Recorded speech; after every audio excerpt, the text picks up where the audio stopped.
Welcome everyone to the Underground Dhamma episode 8. We made it 8. My name is Juan and I'm here with my co-host Joana. Hello, Joana.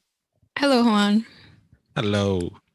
I am happy for episode 8, Joana, and one simple reason. 8, if you turn it sideways, is the sign for infinity, if I'm not mistaken.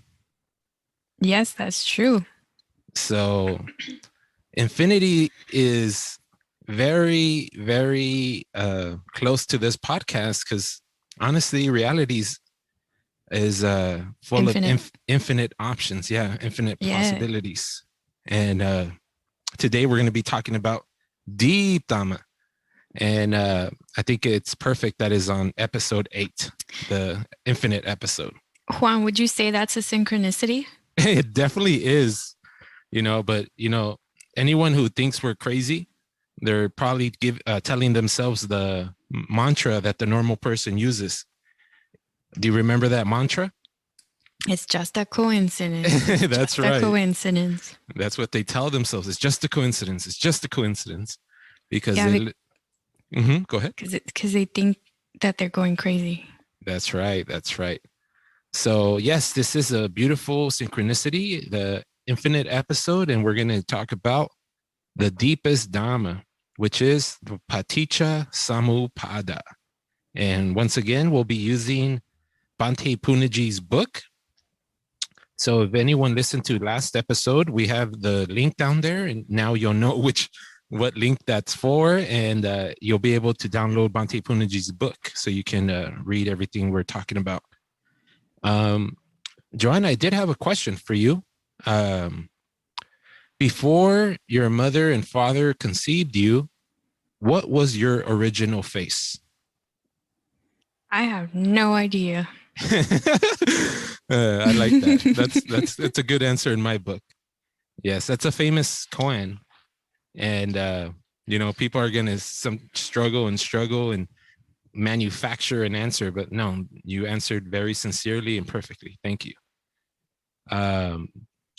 So I wanted to give homage to the Buddha, the harmoniously awakened one, the spiritually perfect one, because this is a deep episode, because this is his highest understanding, his highest comprehension.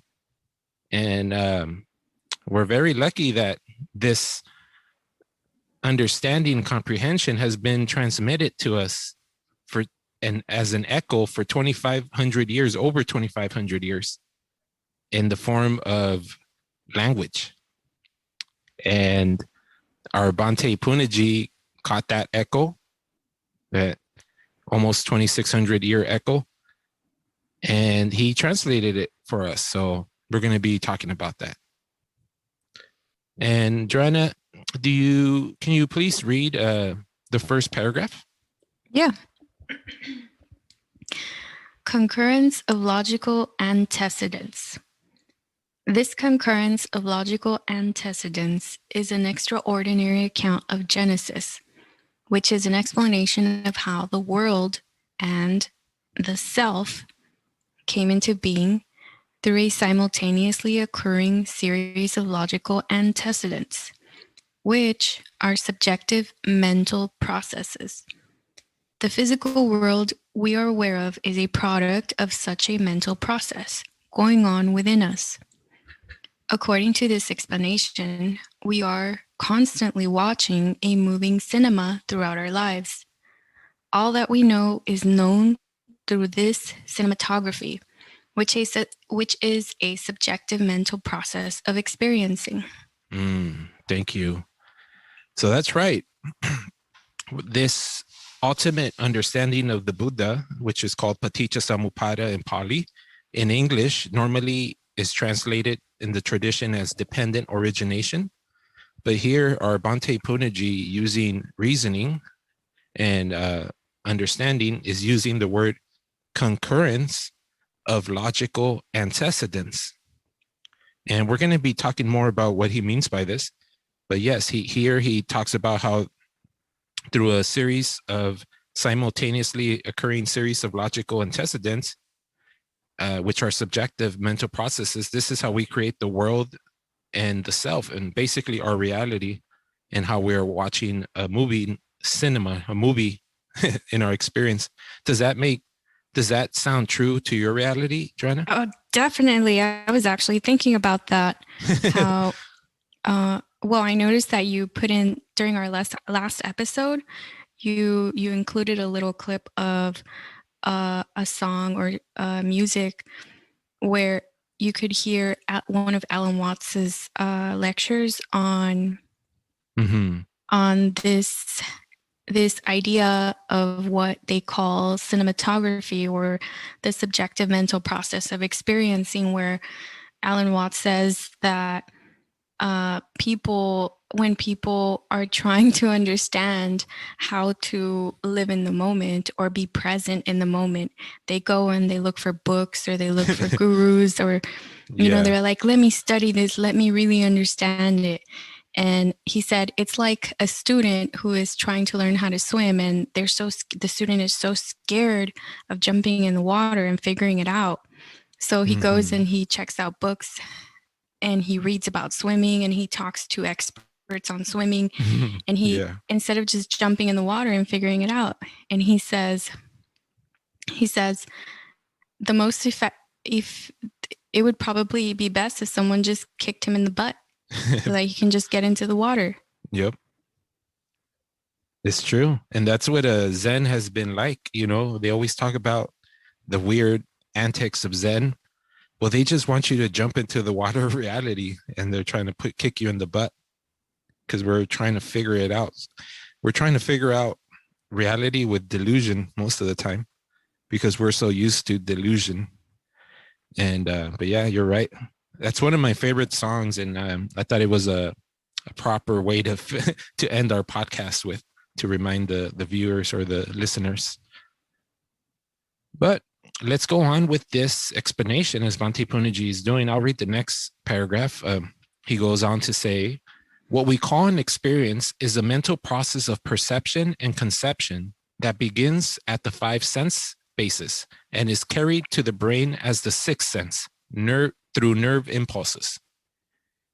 Though regarded as mental, it is also a physical activity. Experience as understood normally is of two kinds. One, subjective experience, and two, objective experience. The world that we are aware of is an objective experience, and the mind we are aware of is a subjective experience. What the Buddha points out is that the objective experience world is also a subjective experience, because the eye works like a camera. The picture is inside the camera, not outside. All that is experienced through the senses are inside, not outside.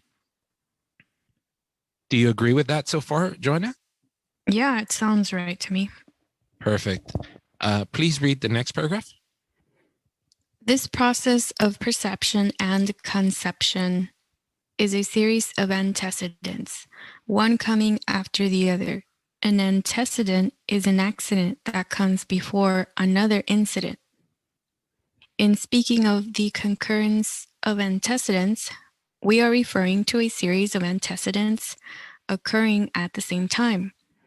Of course, then a question arises. If it is a series of incidents, one coming before the other, how can they occur at the same time? Well, and he goes on to say, in order to answer this question, we have to point out that there are three kinds of antecedents: spatial, temporal, and logical. And he gives three examples for each one for spatial, one for temporal, and one for logical. Do you mind reading the three examples? Yeah, the first example says, if we speak of a row of pillars that come one after another, that is a series of spatial antecedents. Yes. And then example number 2, it says, if we speak of the ringing of a bell where a series of sounds come one after another, that is a series of temporal antecedents. I believe that's the example that Alan Watts used, right? Yes, that's true. It's funny, huh? They actually, were both. Go ahead. He used the bell and the ripples of the water. Yes. You know, before we read the third one, which is the type of antecedent that Bhante Punnaji is using in this example of Paticca Samupada, of his understanding. Before we go into that, Alan Watts was talking the same things that Bhante Punnaji was saying 50 years before. It's crazy. It's so beautiful to me. Another synchronicity in my Dhamma journey, in our Dhamma journey. And if you get too scared, just say it's only a coincidence. But yeah, that's true. Alan Watts talks about that type of antecedent when he's describing these things. He says everything Bhante Punnaji says just from different words. Bhante Punnaji is just a lot more scientific about it. Although Alan Watts was current to his the science of his day up to like 1970, which he was doing really good. Juan, would you say that Alan Watts spoke in a more like poetic manner? Oh, absolutely. Because he used to say that you cannot he used to say you cannot really put reality into words, and the only way to express it is in a poem. And that's why he's very poetic, although he never like strained or attempted to be poetic. It's just the way he expressed himself, and that's very Zen. Zen, there's a lot of poetry because Alan Watts once said that although it's crude to say, what we are trying to do is to point at reality using concepts as best as we can, but without taking the concept as reality. So the easiest way that Zen has found to do that is through poetry. But if we can, let's see what Bhante Punnaji is talking about, his antecedents, because right now he mentioned there's 3 types of antecedents, which means incidents before another incident. One was spatial antecedent, like where you can see with the eyes. Where you can see with the eye, like a row of pillars. That one goes before the other, and then the other was a temporal antecedent, which is like sound.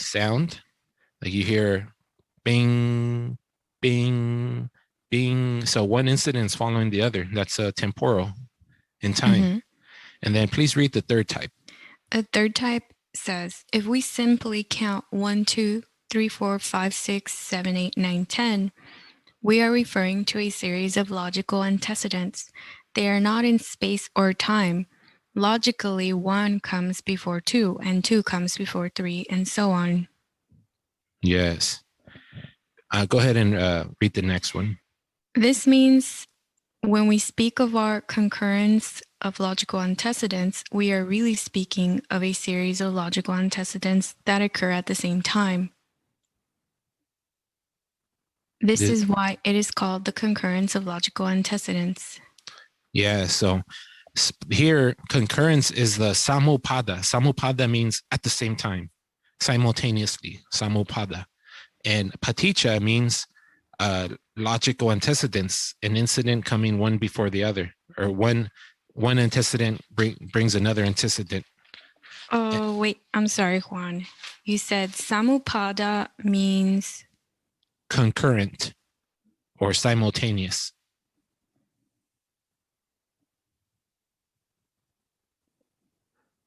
And Paticca is the logical antecedents, meaning an incident comes before another incident, or an incident implies another incident. Okay, thank you. Then he goes on to say, this concurrence of antecedents is explained by the Buddha as follows. And this is a famous phrase in the suttas that Bhante Punnaji is translating for us. He says, with the precedence, Paticca, of the eye, chaku, the mental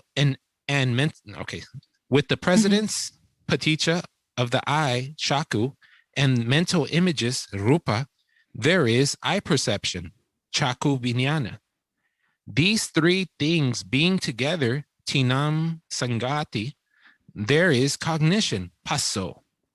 When cognition precedes passa pachaya, there is feeling, vedana.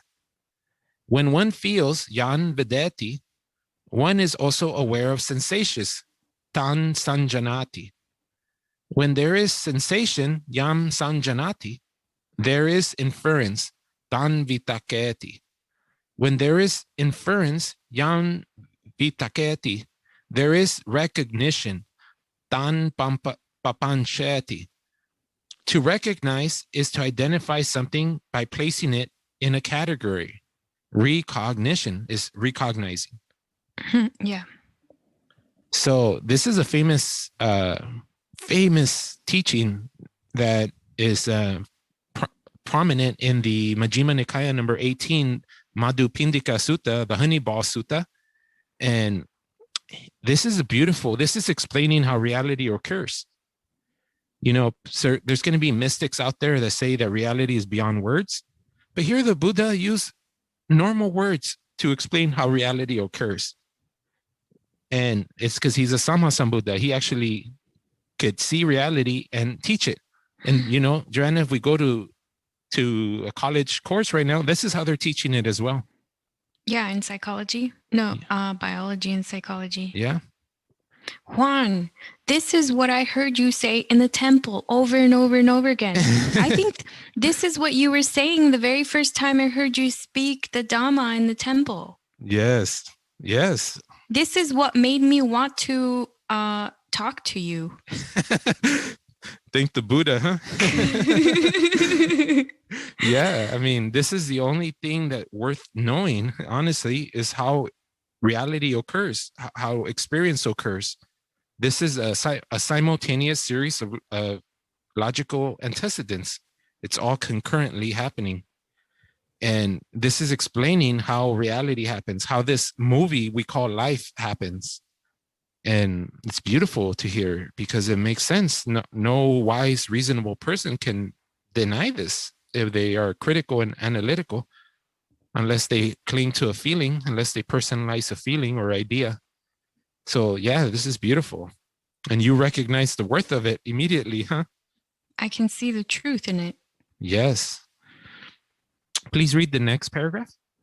This cognition based on tato nidanan, categorization of sensations, papancha sanya sanka, begins to influence an individual's purisan behavior, samudacharanti, in relation to past, present, and future images, rupa, cognized. A young girl opened a closet and a dog jumped out. She was frightened. When she grew up to adulthood, she continued to fear closed spaces, claustrophobia. So he's saying here that based on how you cognize, you start categorizing sensations into classes. And this begins to influence the individual's behavior in relation to the past, present, and future images. So basically, how you learned or got programmed to categorize sensations based on how you cognize situations, that starts influencing your behavior unconsciously throughout your whole life. And this is what he explains as the example that of the young girl opening a closet and a dog jumped out. She was frightened.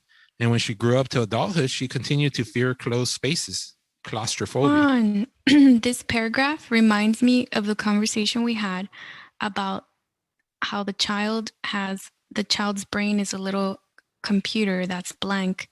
And from the age of newborn to the age of 7, that little blank computer is programmed. So this child, this little girl, when she opened the closet and the dog jumped out, this was programming happening to her computer mind. Yeah. That's how vital or how important experience is to the process of that we call the nervous system. Experience can literally transform the nervous system. That like trauma. Yeah, most of the time not for the good. Hey, but Dhamma means experience, so Dhamma can transform you for the good. The Buddha Dhamma. Yes, like post-traumatic stress syndrome. Yeah. With the Dhamma, you can learn how to best deal with reality, and meaning becoming conscious of the unconscious processes working within you, and helping you learn how to interpret reality according to harmony, and which leads to a transformed organism in both mental activity and bodily activity. So yeah, absolutely. He goes on to say, because this word papancha. Oh, we were just talking about papancha today before this podcast. I asked you, Juan, what is papancha? Yeah. Can I read it? Yeah, please do. The term papancha has become problematic to scholars. We are using our own translation, which we consider to be more meaningful and reasonable than the common translations used by scholars so far. We use of the term recognition to translate the term papancha, because the dialogue between Mahakotita and Venerable Sariputta in the Anguttara 11:161 seems to clarify the point. Venerable Kotita asked Venerable Sariputta, when the six sensual fields cease without remainder, is there anything left? In reply, Venerable Sariputta stated, Apa panchan papancheti. This seems to mean you are attempting to identify something by placing it in a category, when it does not belong to any category. This is similar to the statement of Immanuel Kant when someone asked him to describe the noumenon. He said, you are attempting to put into a category something that does not belong to any category. This means to recognize something is to place it in a category. Papancha sanya sankha. Here, papancha, recognition, sanya, sensation, sankha, categorizing. Yeah, so he's saying papancha sanya sankha is it's a famous teaching. And here he's translating it properly. He says papancha is recognition, sanya is sensation, and sankha is categorizing.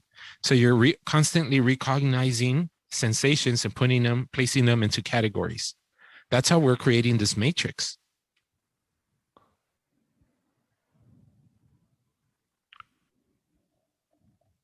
Did that clarify what you thought papancha meant, or what your question? I remember the first time you said it in the temple, papancha. I thought it was the funniest word in the world. I was like, papancha. Sounds like a punch or something. And then but I could tell by the way you were saying it and with how much attention you were putting on it, I could tell it was very important. Yeah. And now that we're visiting the topic again, and we're actually getting to the root of it and where it comes from and what it means, now I can see more clearly why it's important, because it pretty much helps explain to you. This word is being used to describe the process of how the child's mind is programmed. Yeah, unconsciously. Because this is happening unconsciously. Yes. It's like you're a puppet. It just happens to you. Yep, you're a robot. Yeah. So then the next line, go ahead and read. Papancha abhirata paja. People in general are very curious to know things by placing them in categories, recognizing them. The Tathagata is not so curious. Ni papancha Tathagata. Yeah, so he said, papancha abhirata paja equals people in general are very curious and to know things by placing them into categories, and the Tathagata is not so curious. So that word, Joana, ni papancha Tathagata, that is a famous way to describe the Buddha. And he's the one that no longer categorizes reality. Juan, to me, that sounds so difficult to do. Definitely. And it makes sense because evolution, evolution's like the bad guy of the show or something. Because we always say evolution programmed you to do this and that. But evolution programs you to start categorizing everything because it's in your benefit to not have to think about everything and just stay unconscious, because unconscious means less energy and just doing what you were programmed to do. But that's what it's doing. It wants you to categorize everything. Oh, what was that sound? Last time I heard that, a tiger came out of the woods and ate one of my neighbors. So like, it's important. Oh, yeah. But, now we got into the point where we're just constantly categorizing. Like if we see our coworker make a face to us and we just categorize it, oh, that person hates me. Oh, that person is this, and this. We start categorizing reality, or not even reality. We start categorizing sensations, because reality is just a construct that we construct with sensations and feelings and using perception and cognition. So all it is really just sensation. That what you saw was just a sensation of color recognized by the eye, which is only light. And it wasn't really your neighbor or coworker making a face, getting you angry. That was just all a story that you constructed. Juan. Yes. You just reminded me of fear. How a lot of times we're afraid of things. Well, me personally, from my own experience, a lot of times I realized throughout my teen years and my 20s, I was always afraid of a lot of things. And when I actually stopped to really think about some of the things I was afraid of, I realized that the things I was afraid of, the things that I thought would happen, never really, usually they didn't happen. So I was afraid of these things that weren't even real, because in prior experiences, I had bad experiences during those sensations or during those situations. So in the future, I expected them to happen again. But that is the papancha. I was categorizing things erroneously. That's right. And if you can remember, hey, I'm categorizing sensations into categories, or I'm categorizing sensations into classes, or just remember that you're categorizing sensations. That immediately, by understanding that or remembering that, you start to deconstruct reality immediately. And that allows you to become conscious of reality. By deconstructing reality, you mean you're deconstructing your programming. Yeah. You're seeing, oh, this is programming of the robot we call Joana and Juan. So that's what's happening. Yeah. You learn to step back and think to yourself, okay, this reminds me of this from my past.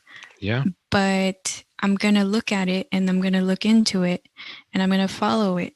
Yeah. And be present. And when you do that, you can slowly uncover that the layers, you peel away the layers of the illusions and you realize that it's not what you thought it was. That's right. Very, very well said. That's how you start to wake up. That's why this is the highest teaching of the Buddha. So the next paragraph, he talks about the sutta I mentioned. He says, Bhante Punnaji says, the Madhupindika Sutta explains how a series of antecedents occur simultaneously. In other words, the Buddha is speaking about a series of antecedents, one coming after the other, but not in time. They are only logical antecedents occurring simultaneously. This is the meaning of concurrence of antecedents, Paticca Samupada. Then he says, Dhamma, the teaching of the Buddha, is called akalika, and which means not temporal, because it is independent of time and space. Dhamma is an explanation of how time and space come into being. Therefore, Dhamma is the foundation of time and space. Time and space are dependent on Dhamma, not vice versa. I've always found that to be such a incredible realization. When you start to realize that what we take up as time and space, which we think exists, is actually just a product of experience and not the opposite. Normally, the person thinks, Joanna, a person thinks that they exist and their job exists. Or, for people who go to the temple, they think that they exist and the temple exists. And then these two existing things meet. But that's not how reality occurs. In reality, the organism goes to the environment, is stimulated by the sensations, and then the sensations are perceived, and they perceive an image and a name given to that using the sixth senses. They create an object called the temple. So the temple and the self comes about through this process of experiencing. It's not the opposite where it was two existing objects existing already and meeting. It needed this process of experiencing that comes through sensation, perception, conception for it to come into existence. Does that make sense? I feel like you're dissecting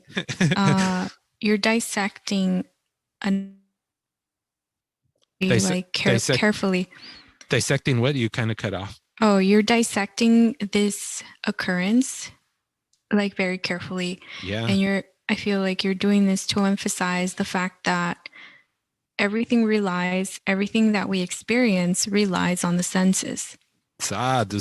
That you pulled out that fine reality perfectly. Thank you very much for saying that, even in an easier, more understandable way. That's right. That's exactly what was happening. And I've heard you say this many, many times, so I know it's really important. Yeah, I'm a to understand. Definitely, I'm a Dhamma broken record, as I always say. So then he goes on to say, Dhamma really means experience, or even better, it is the process of experiencing. In more detail, experience is the perceptual and conceptual process of seeing, hearing, smelling, tasting, touching, thinking, and feeling.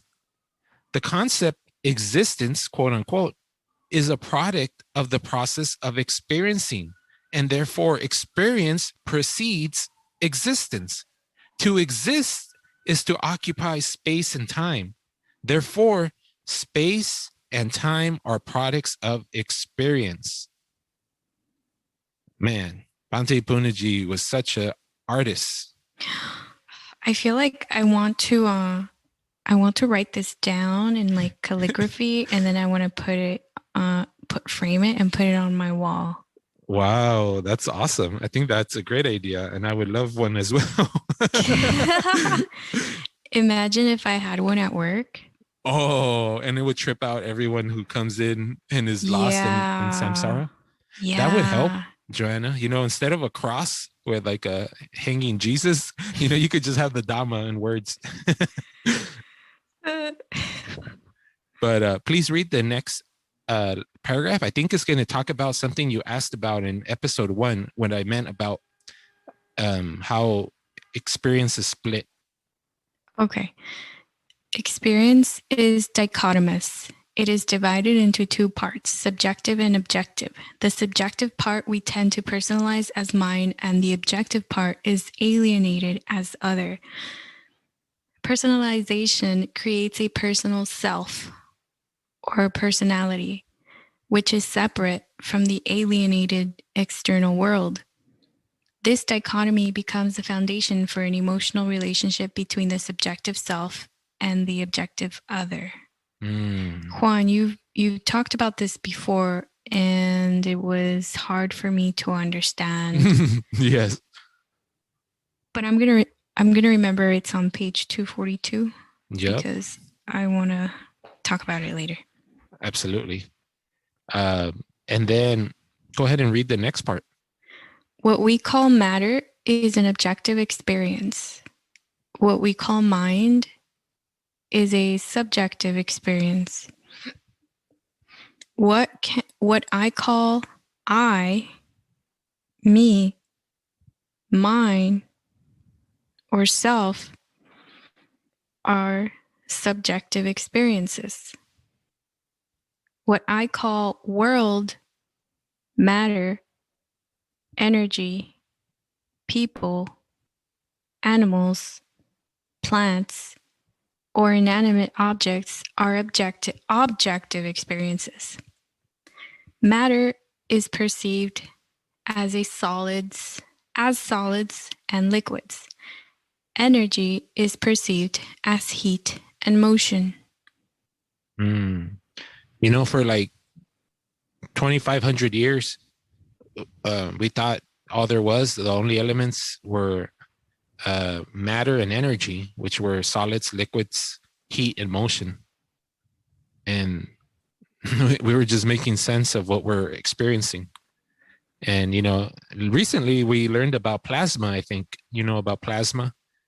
I think I've heard you mention it. Yeah, it's an element in the blood that helps clot wounds. It causes when you cut your finger or any part of your flesh, plasma is a clear substance that comes out and it clots and it helps it heal. That's awesome.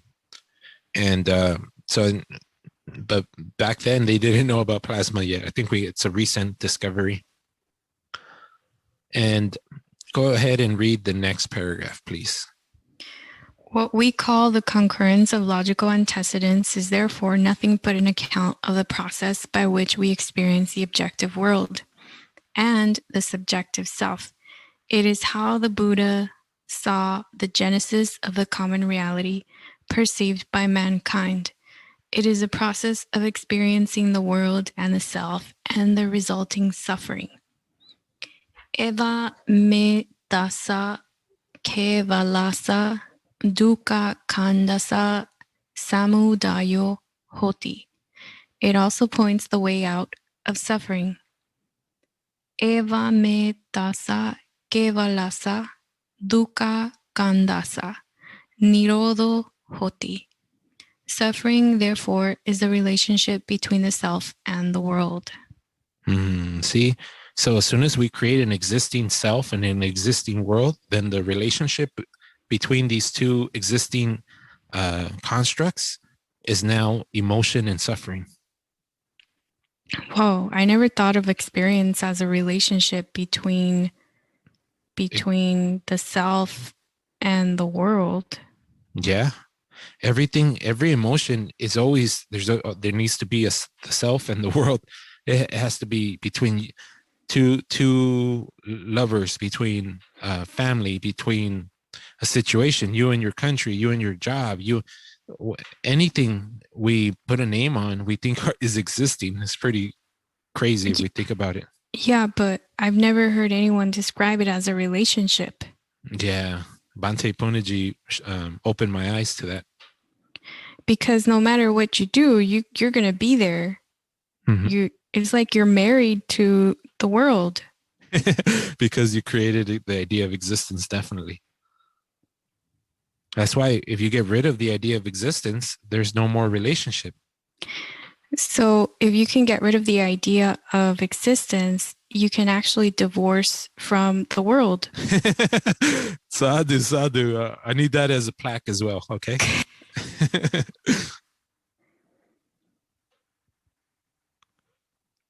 Did your mic cut out, Joanna? No, I'm here. All right, perfect.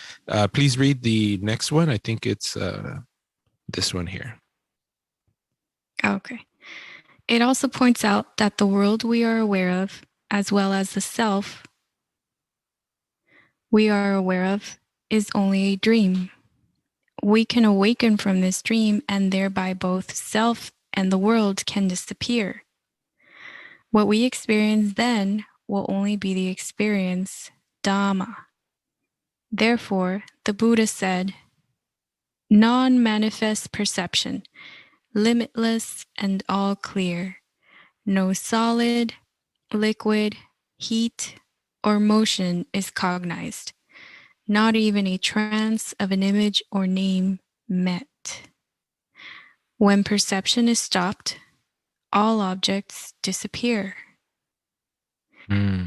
Anidasana Vinyanan Anantan Sabato Pavan Eta Patavi Cha Apo Cha Tejo Vayo Nagadati Eta Naman Cha Rupan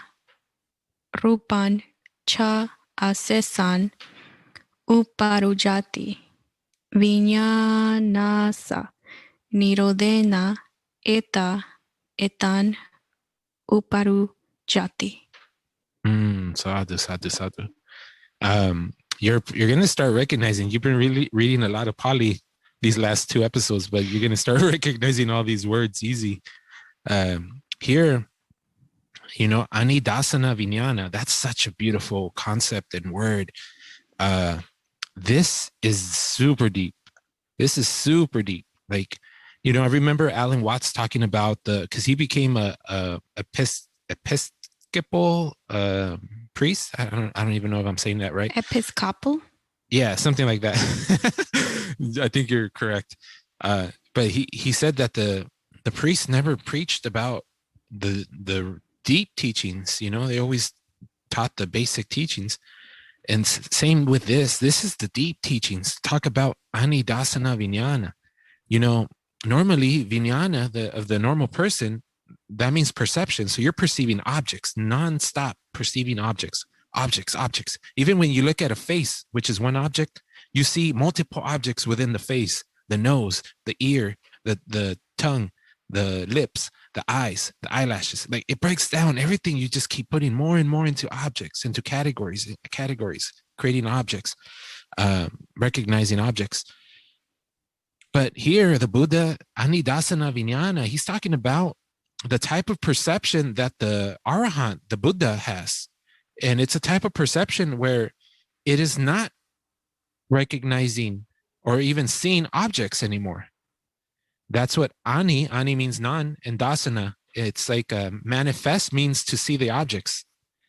And here he says non-manifest perception, limitless and all clear. No solid, liquid, heat, or motion is cognized. Not even a trace of an image or name met. When perception is stopped, all objects disappear. That's the experience of a Arahant. That's the experience of a Buddha. Okay, Juan, when I read this, I imagine they were talking about, Bhante Punnaji was talking about how the Buddha experienced perception during a jhana, but you're saying that this is how the Buddha experienced perception during waking life? That's right. That's exactly what I'm saying. So it's like he was blind, but yet he could see clearer than anyone. Yeah. The way I imagine it, because me and you, we're down here at the bottom of the mountain. The Buddha's up there, and that's where we're heading. So that we have to describe it with our words, which is hard. We don't have the language of the Buddha. But if I had to explain it with our language here, it's kind of like, remember when we talked about quantum physics? Yes. And we said that when there's an observation, then we get certain qualities of the particle, whether it's the location or the motion, but you can't see both. So it depends on how you look. They say you collapse the probability wave, because we say that reality is really just one big wave. But when you observe it, you collapse the wave, and a particle is observed, and you only observe either the motion of the particle or the location. And that's how we're living our normal life. When we see objects everywhere, we're collapsing the wave of probability and observing particles, and that's creating objects. But here it sounds like the Buddha is not collapsing the wave. He's not collapsing the quantum reality. He sees things as they really are. Yes, exactly. That's what I was getting at. Which is as nothing?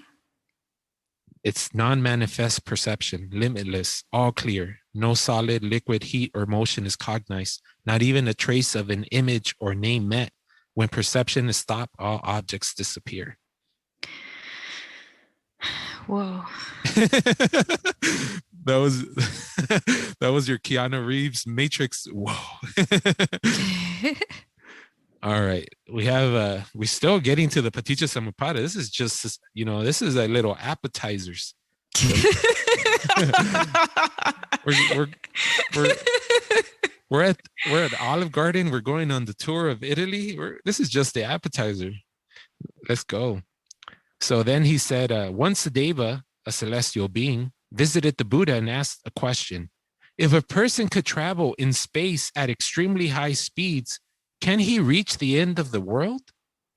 No, was the Buddha's reply. And he goes on to say, without reaching the end of the world, however, one cannot bring suffering to an end, continued the Buddha. He further said, the world, the beginning of the world, the end of the world, and the way leading to the end of the world is in this fathom-long body itself, along with its perception and conceptions. In other words, this world and the self are products of the process of perception and cognition. That's from the Rohitassa Sutta, Anguttara Nikaya 2, number 46. Immediately after his awakening, the Buddha is also supposed to have said this. This is super famous, but he says, many lives in samsara that I run, seeking the Creator, but all in vain, not finding him. Never did I meet him. It was not fun because it's painful to be born again and again. Now I've seen you, Creator. Never will you create this pain again. The structure is dismantled, the foundation destroyed, the mental creation has stopped, the emotional urge has ceased.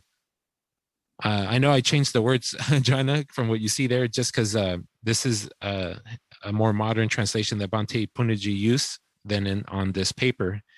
Somewhere else on this book, he uses the more modern translation. But yeah, so the Buddha here in these two verses, he talks about his life in samsara. He was looking for a creator, being born again and again, and how painful that is to be born, grow old, get sick, and die, and lose all your family and all your loved ones. And then he saw the Paticca Samupada, and he said, I've seen you, Creator. Never will you create this pain again. Your structure is dismantled, the foundation destroyed, the mental creation has stopped, the emotional urge has ceased. He thought it was his own mind because of the emotions creating this world, this relationship between the world and the self. So Juan, the Buddha realized through his meditation, through the devotion that he had for meditation, he finally recognized and he became aware of all his past lives where he had actually been striving for the same, searching for the same answers that he was searching at that very moment in that current lifetime in which he became the Buddha. He became aware that like even in many prior lives, he had been searching for the same answers, and he finally found the answer to his question and that answer is the Paticca Samupada. Yep, that's right. After 100 million eons, he finally figured it out. Oh my God. Who knows, Joanna? We could be on our last life. You never know. You never know. All right. He goes on to say, it was before the Buddha's awakening that he searched for the Creator through many lives as a bodhisattva. It was during his awakening from the dream of existence and becoming a Buddha that he realized that the Creator was his own mind. This means the world that we are aware of is a product of a subjective mental process rather than an independent existence of an objective reality. In existential terminology, it is an existence without an essence. Therefore, with existential terminology, it is an existence without an essence, where existence denotes that it is and essence denotes what it is. In Kantian terminology, the world and the self are phenomena without a noumenon. In still another way of speaking, the world and self are appearances, not realities. So I like that line, Joanna, because, we always say how there's nothing, there's emptiness, or there's no existence. Yeah. What would the normal person say? Well, what do I see you, right? That they would say, then what are we doing here? We're like standing in front of each other. We are people. Like, Yep. And so that's why this last line, in still another way of speaking, the world and self are appearances, not realities. That's our answer to them. This is only an appearance of an existence, but it's not a reality. And then if they use their reason, they reason out and see how reality is just a bunch of activities taking place, occurring simultaneously, then they'll see, oh snap, they're right. This is only an appearance, it's not a reality. But samsara, this society, this culture is all run by the understanding and believing that this appearance is a reality. And the last little paragraph, he says, awakening from this stream of existence is what the Buddha taught. This awakening cannot be achieved by the Buddha for others. It has to be done by each individual, by oneself. The Buddha can only show the way, which is like a famous saying. And then we're almost getting it. He's about to start breaking it down. Please go ahead and read these next two paragraphs.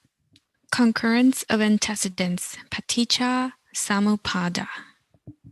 This subjective mental process described by the Buddha explains how the world, self, and suffering came into being through a series of logical antecedents. It is this description that is called the concurrence of antecedents, Paticca Samupada.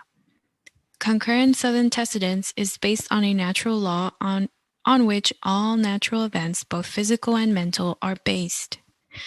This law is recognized today in the Western world as determinism, which is the basis of all modern scientific technology. This law was recognized in the West only during the 18th century when science began. This period is today called the Age of Enlightenment. Before this period, Western thought was governed by the religious dogma that every natural event occurred only due to the power of God, the supernatural creator of the world. When this law of determinism was recognized, educated people lost faith in religious dogmas. As a result, many revolutions took place, such as the French Revolution and the Marxist Revolution. This law of determinism was used in the West to conquer nature and transform the natural environment to suit the needs of hungry humanity. All the modern wonders of scientific technology is the result of the use of this law of determinism. So what is he saying, Joanna? He's saying that this manner of using rational thought to logic to interpret reality didn't start until the 18th century, during which society began to question religion, because back then, during the Age of Enlightenment, before the Age of Enlightenment, like, I remember studying this in European history. Yeah. So in European history, I learned that people back then, like, they didn't know why they would get sick. They didn't know the causes of illnesses, and they didn't know why certain things happened to them, like, natural phenomena. They always thought they were superstitious, like evil things having to do with the devil or curses or anything religious, it was superstitious or bad luck. It reminds me of Waterboy. Mama said she's the devil. So one thing I remembered was indulgences. So during the medieval times, the Catholic Church had these things called indulgences, which was a way for a person, like, it was the idea that if you donate money, if you give money to the church, like a notable amount of money to the church, it's like paying indulgences, which is basically a ticket, like a little golden ticket you get. So the church was saying, if you pay your indulgences, you will not go to hell.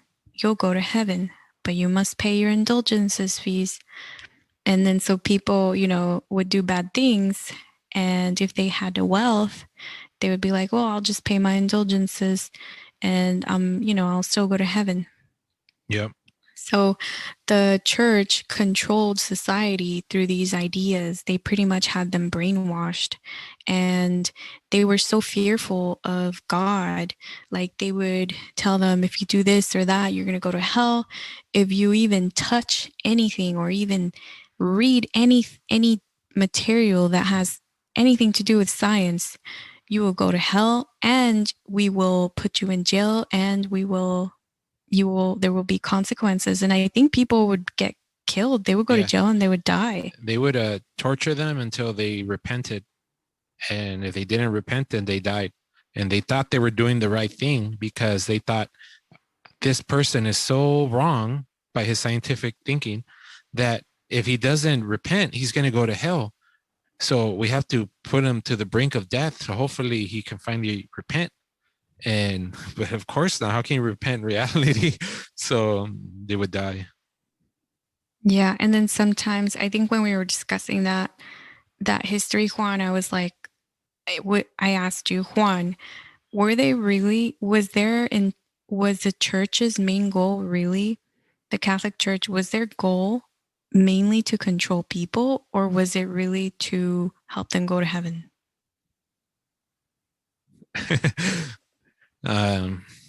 But let's not go there. That was just a question I had. That's just a question to make you think. So let's move on to leave a comment. Leave a comment what you think. Oh man, that's funny. It's where there's emotions, there's corruption. That's all I'll say. So then this, and thank you for explaining that. Yes, that was the current climate around that time. And this is how this law of determinism, which basically is saying that in order for something to occur, the necessary conditions have to be there. If you want a flame to occur, there has to be the conditions that bring about a flame. You can't get a wet, sticky stick, rub it with another wet, sticky stick and think that you're going to get a flame. You need the necessary conditions. You need a dry stick. And not only that, you need oxygen, Yes, go ahead. Yeah. So Bhante Punnaji was saying that because of the conditions that were necessary for society to start questioning the religious dogma, the age of enlightenment occurred because the masses of people started questioning. They started reading more about science, and people started to become a little more awakened, and they challenged the religious dogma, and that's why those wars took place in order for them to to have the right to learn about science. Yep. And Bhante Punnaji is saying that because these things happened, we are now able to look into this, to use this manner of thinking, this logic. Yes, and we have developed it as a society. We have developed our logic and our reasoning.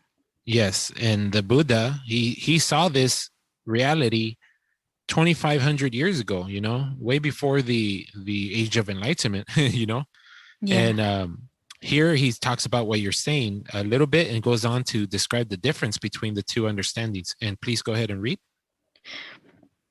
This conquest of nature, however, has not solved the problem of existence. The problem of existence is that all living organisms on this planet, both animals and plant, are struggling to exist in an environment that is detrimental to the struggle. The struggle continues despite this detriment, and the result is what we call the evolution of the species. The result of this evolution is the origination of the human being with a brain that can think and become aware of this problem. You can keep going. It was this intelligent human being that began to use his intelligence to conquer nature. This effort of the human being is a failure because it has only resulted in an approach to the utter destruction of all life through nuclear war. This human being has not even looked into the problem or become aware of the problem. Though it has blindly struggled to conquer nature, it was in the East that the human being became aware of the problem with the coming of the Buddha. It was the Buddha who used the intelligence to understand the problem, its cause, and its solution by removing the cause. What the Buddha saw was that this unconscious struggle to exist was a mistake. It was an impossible struggle against nature. Existence is a static concept in a dynamic reality. We are suffering from a delusion of existence. Existence is only a dream from which we must awaken. Mm. It sounded like the last few sentences carried a lot of weight in your mind. Is that? Yes. Please tell me what you're thinking. We were just talking about this before we started our podcast. More synchronicities, huh? Yes. It was only a coincidence. So I was talking to Juan about how in my personal experience, I always ask myself, why am I here? What is the purpose of all this?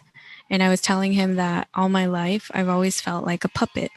Like I pretty much do whatever they tell me, like they, as in my family, my loved ones, society, my boss, or anyone I'm in a relationship with. And I'm in a relationship with this world. So whatever this world tells me to do, yes, I do it. And I've always felt like a puppet. And a lot of times I feel like I have no control and I have no choice and I have to follow and I have to do it in order to be part of society and to be accepted. And then I was telling Juan, like I was saying, I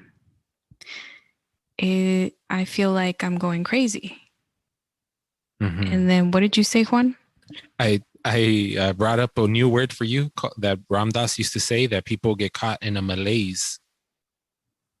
Oh, yeah. So then I literally Googled malaise.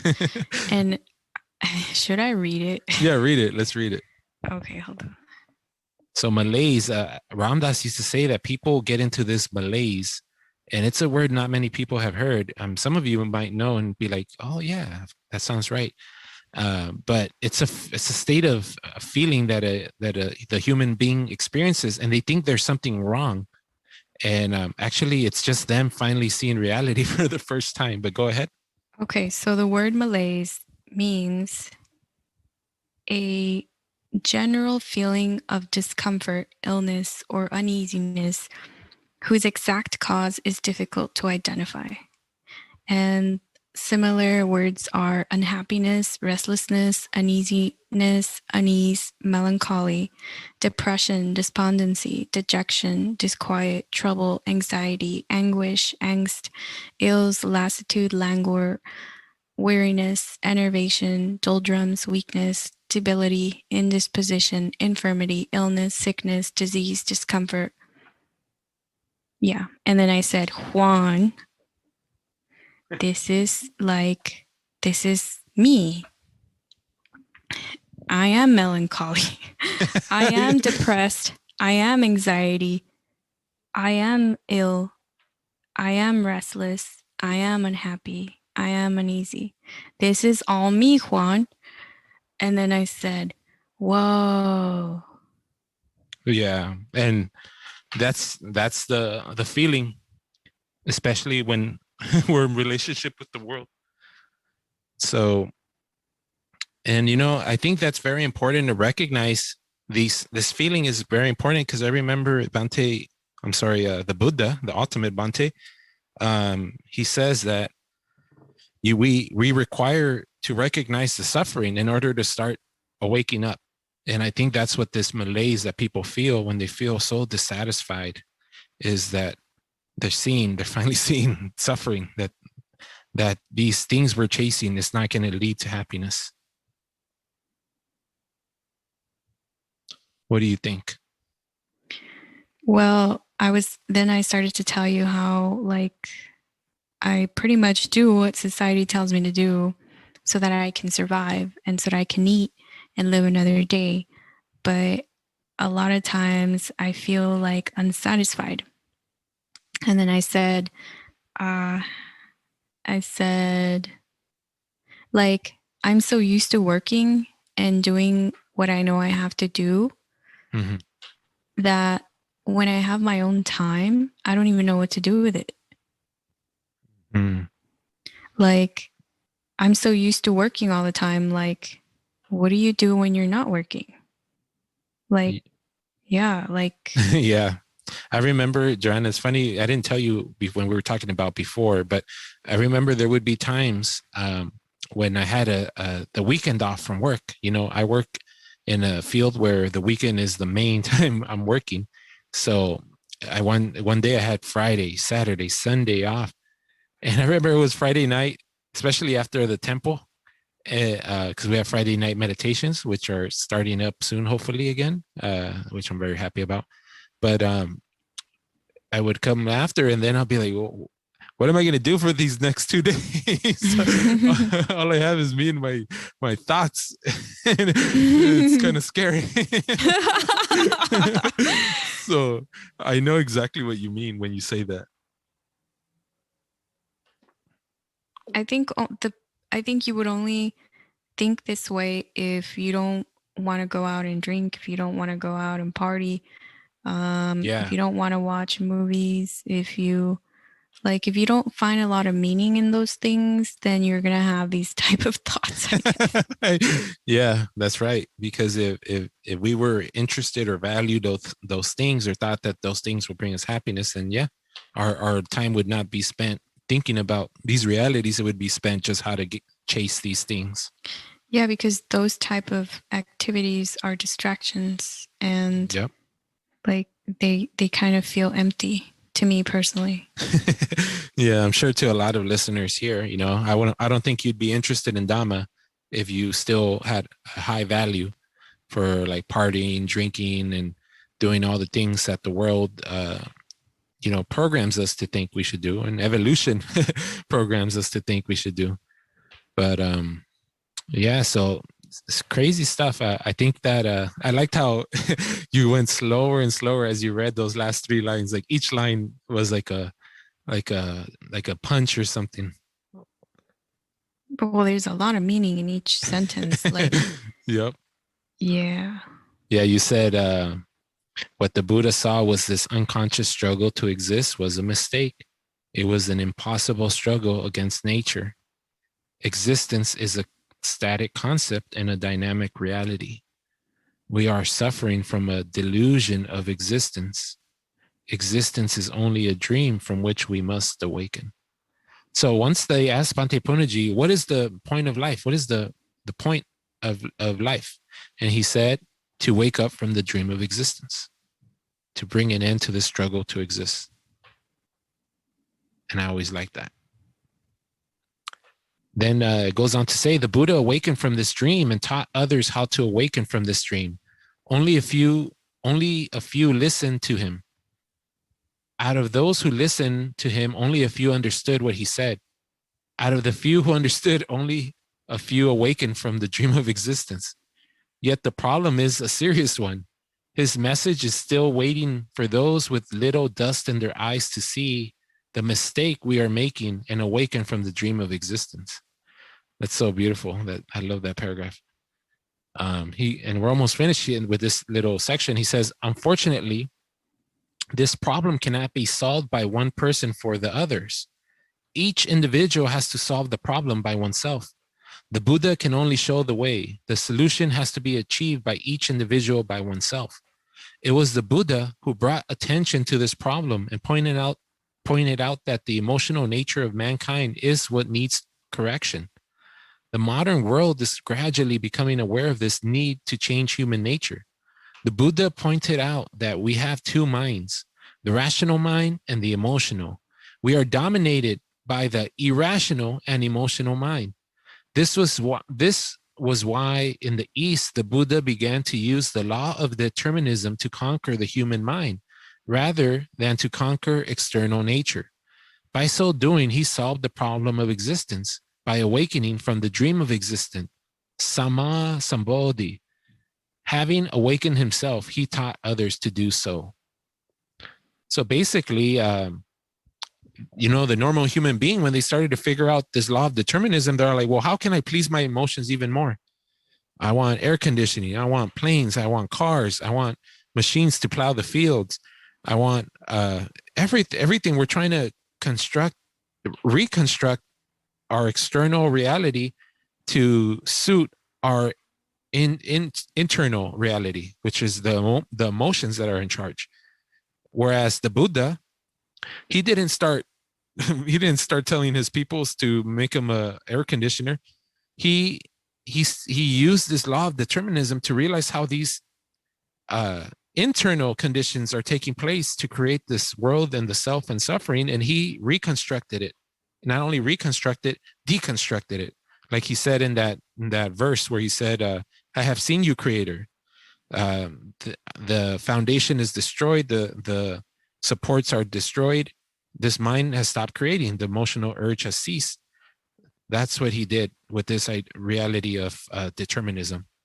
Juan, isn't it interesting how the Buddha, during the lifetime in which he became enlightened, awakened, he actually experimented and looked into those experiences, the suffering. He looked into the suffering, and he went into it so far that, like, he tortured his body to the extent where he almost died of starvation. And then and then he realized it was not the way. And he decided to take another approach. He decided to, he remembered that he knew the way all along. Mm-hmm. Do you think the fact that he went into this extreme, he took this extreme attempt of trying to search for the answers, for freedom, do you think that had a lot to do with, do you think that assisted him to awaken? Yeah, to reach his goal. I think so, because, the Buddha was the best at everything, and this is not just like a couple of Buddhists worshiping the Buddha. He was like, when we look back, he was the best at everything. So much so that his cousin Devadatta hated him and he tried to kill him many times because he was jealous. But he was the best at everything. He was natural at everything. He perfected his mind, his mental activity for hundreds of thousands of eons, universal expansions and contractions. So he was extremely good at everything. And what is the human way that they go after happiness or freedom? People think that freedom is freedom to do whatever they want, indulge in whatever they want. And so he did the hedonistic path, going after pure pleasure, and as a prince, and he didn't find the happiness, the freedom. And then there was the other way the world handles the problems of emotions. They suppress them. So that he went to the extreme of emotional suppression, and to the point where you said he passed out because he didn't eat, and he could feel his spine through his stomach because he was so thin and malnourished. He had to go. He learned everything. He learned the ways of the world that they say to respond to this problem. And by seeing both ways he did it at the highest level, higher than anyone else did it at that time. He saw, well, I've done it the best that there is able to do. If I go any further, I'm going to die. He said, well, there has to be another way then. And that's when he remembered his time as a 11-year-old boy. I believe he was 11, where he just relaxed and let go. And he was able to go into jhana. And he remembered how extremely pleasurable that was. And that type of pleasure is not dependent on conditions outside. You know how we said that the Western world, they learned about determinism and started constructing machines and stuff to try to change the external environment in order to suit them. They were basically stressed about that. The pleasure they want is unstable. And then the Buddha saw that this pleasure he felt in jhana as a young boy, that was not unstable. That was it was not based on any external condition. It was actually all inside.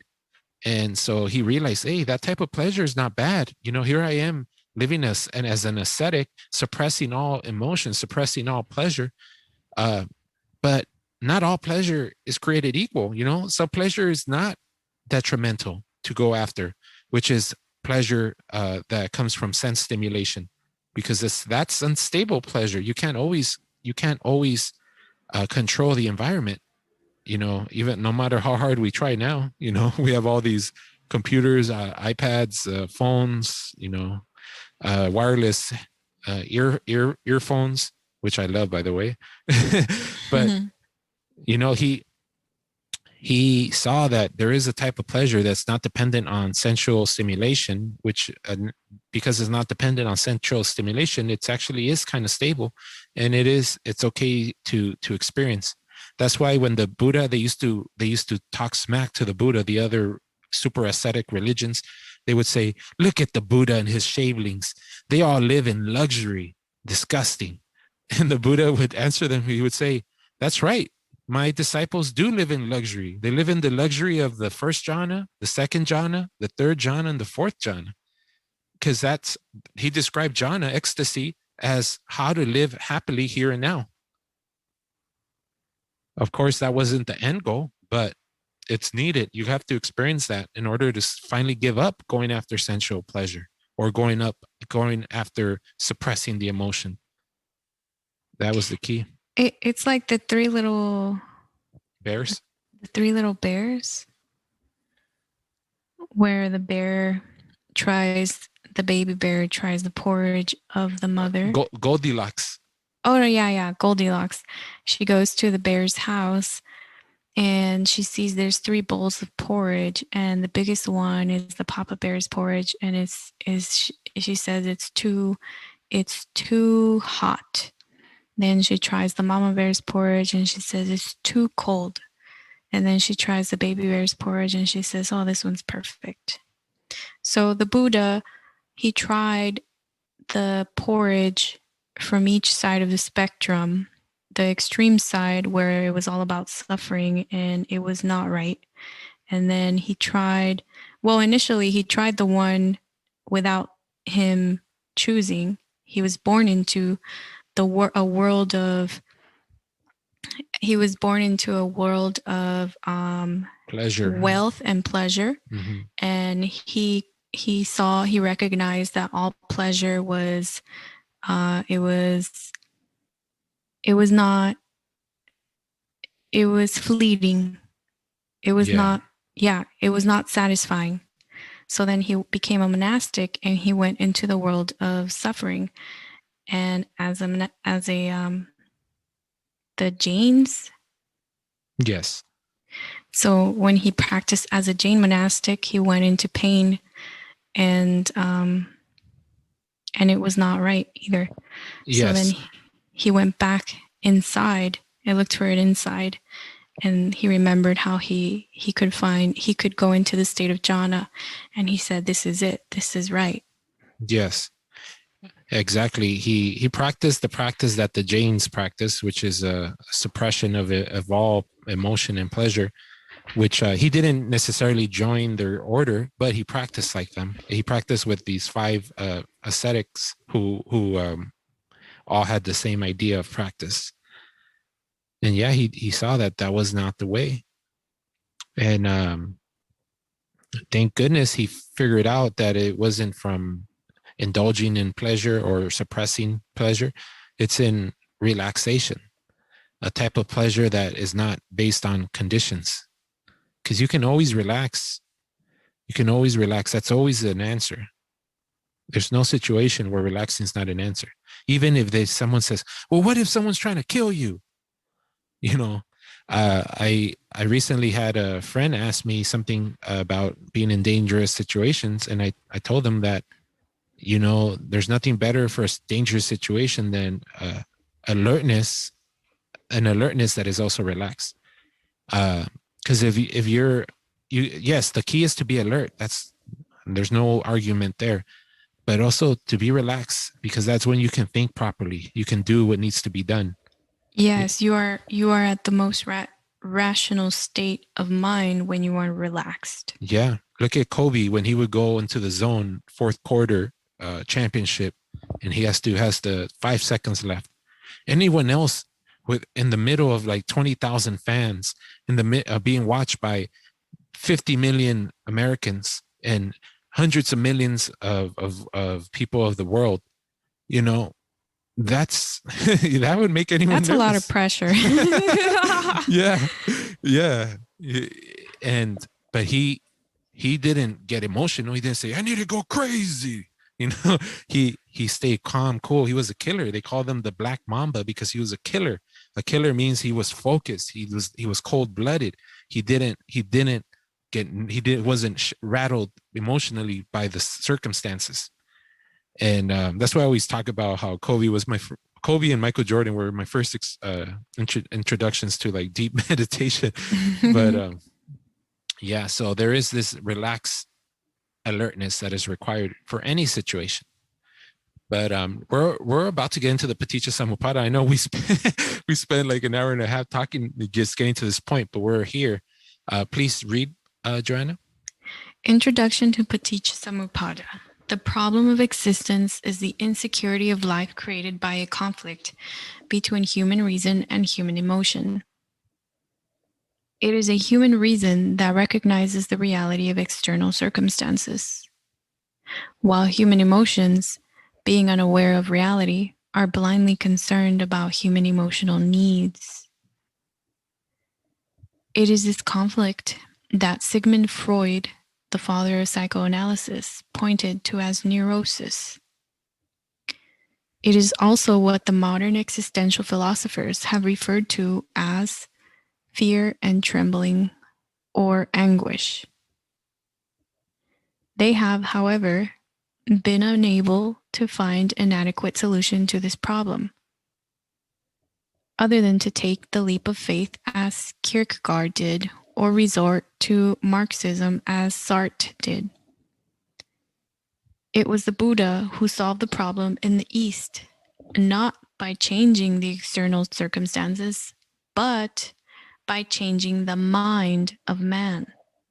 He solved it by understanding that the objective world and the subjective self are only a creation of the process of perception and feeling, and therefore existence that the existentialists harped on was not even a rational concept, but was only an emotional feeling based on imagination.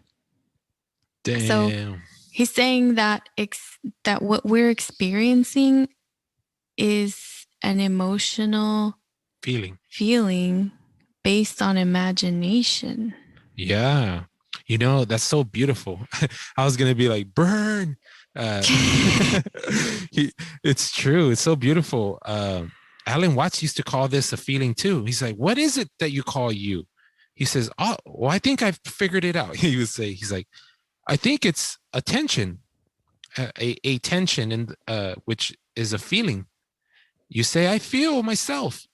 But he said this feeling is like a imaginary hand trying to grasp smoke. It's a futile. It's just a feeling. So it's interesting that here the Bhante Punnaji was saying the same thing like years later. You can go ahead. Yeah, you can't hold on to a feeling. It's fleeting. It's fleeting like smoke. Yeah. It's there one moment and poof, it's gone. Yep. There's actually a Dhammapada verse where he says, he talks about all 5 constituents of the process of perception. We might actually encounter it here because I know he talks about it, but we'll see. Okay, should I keep reading? Yes, please. This means what we observe as the world and self are not realities but appearances. Both are subjective and the objective experiences are really subjective and therefore a delusion. Even the conflict between emotion and external circumstances is really a conflict between emotion and reason. Suffering is understood to be based on the delusion or dream of existence. It is only by awakening from this dream of existence that the problem is solved. So deep. It's so deep and so obvious. It's so cool.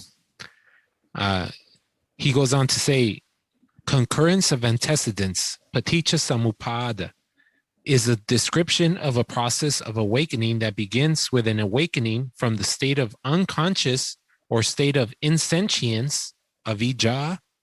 This awakening is an opening into the awareness of objective sensations, sanya, and subjective feelings, vedana. So here he's saying the sensations feel objective and the feelings feel subjective. Would you agree with that, Joanna? Can you say that again, please? Yes. So here the sensations, which is like sight, smell, taste, touch, the thought, these are sensations, and we think of them as objective because when we touch something, we think it's something outside object. And then he says the subjective feelings. So he's saying the feelings are subjective. That's something inside. That's mine. That's what I'm experiencing. Oh. So he says, I'll let you read the next part. Wait, before I read the next part, I just want to say what came to my mind. So yes, I remember the last time you talked about this in a prior podcast, not the most recent one. I think it was like the second one, or it might have been the first one. You tried explaining this to me, and I think now I understand it. Yeah, Bhante's the man. It's all one thing. It's not outside or inside. It's all one thing. That's right. There's no outside. There's no inside. It's just one experience. One experience. So subjective was saying inside, objective outside. But when I can feel, for example, when you stand next to someone who's angry, you can feel their anger. If you're alert, you can feel it. So is that feeling inside me or is it outside of me? No, it's not outside or inside. It's just there. It's an experience. Yeah. Very is deep. That is it? This is what I'm starting to understand. Would you say this is correct understanding, or would you say this? Would you say? I would say that's perfect understanding. There is no. This is why I sound so crazy when I say there is no outside. I'd say that to people, and they look at me like I'm crazy, or I'll get our Buddhist friends to argue me the argument that I can't say that, but that's because they don't see this. I was confused because I wasn't thinking about how awareness. What is awareness? Awareness is when I feel something. When I feel something. Like, how do you become aware of the people around you? You can feel them around you. How do you feel them? Through the body, through the senses. Okay, so if you can feel they're there, does that mean that they're out there, or that the feelings are coming from out there, or are they coming from inside of you? Like, are these feelings kind of like being inserted into the body, or are they coming from inside the body? So the feelings are just there. They're not coming from outside or inside. They're just there. They just arise. Yep, they occur. They just happened. Yeah. That's why Alan Watts would always say, this is a happening. That's the most he would say about reality. He said, this is a happening. It's kind of like if when you know how there's video games where you put those goggles on and you can see a virtual reality? That's exactly right. And then if you stand back and look at the human with those goggles on interacting with a virtual reality, like for all you know, he's like, well, if you can observe that person being stimulated by those the goggles that are showing him a virtual reality, the virtual reality could be anything and the human is reacting, but yet there's nothing around him. That's right. And that's what's happening right now. That's what's happening right now with you, Joanna, with this robot named Juan, and with every listener out there. This is a virtual reality we're constructing with our goggles of the eyes and the nervous system. So that's what the Matrix is. Yeah, and that's why there is no outside. It's only the experience that's happening. But yes, so now we're getting into the nitty gritty. So it says, concurrence of antecedents, Paticca Samupada, therefore consists of two sequential processes, the cognitive and the affective. Here, affect is what, I'm not reading anymore. I'm just saying here, affect is what the modern psychologists call the feeling activity, the emotion activity of the organism, of the mind. So here Bhante Punnaji says, therefore, the concurrence of antecedents, therefore, consists of two sequential processes, the cognitive and the affective. It starts with the cognitive process that begins with construction, sankhara, and ends with cognition, phassa. This is followed by the affective process that begins with feeling, vedana, and ends with aging and death, jara, marana. So please, we're going to go through each step of this concurrence of logical antecedents in more detail. Okay. Go ahead. Concurrence of logical antecedents in more detail. The process of perception. Number 1, concurrence of antecedents, Paticca Samupada, the process that mistakenly creates an existence of a subject and an object, begins from a state of absolute unconsciousness. Avijja. Avijja. So here, that's where this process of this concurrence of logical antecedents starts. This Paticca Samupada, it starts from a state of absolute unconsciousness. You are completely unaware. You don't even sense a feeling or a sensation. And then go ahead. Number 2, from this state of absolute unconsciousness, mental construction, sankhara, begins. So as soon as we get stimulated unconsciously, before we even know we're stimulated, the nervous system, the organism starts processing this stimulation, and this processing is starting to construct using the sensory information. Go ahead. The building materials used for construction are the subjective feelings, vedana,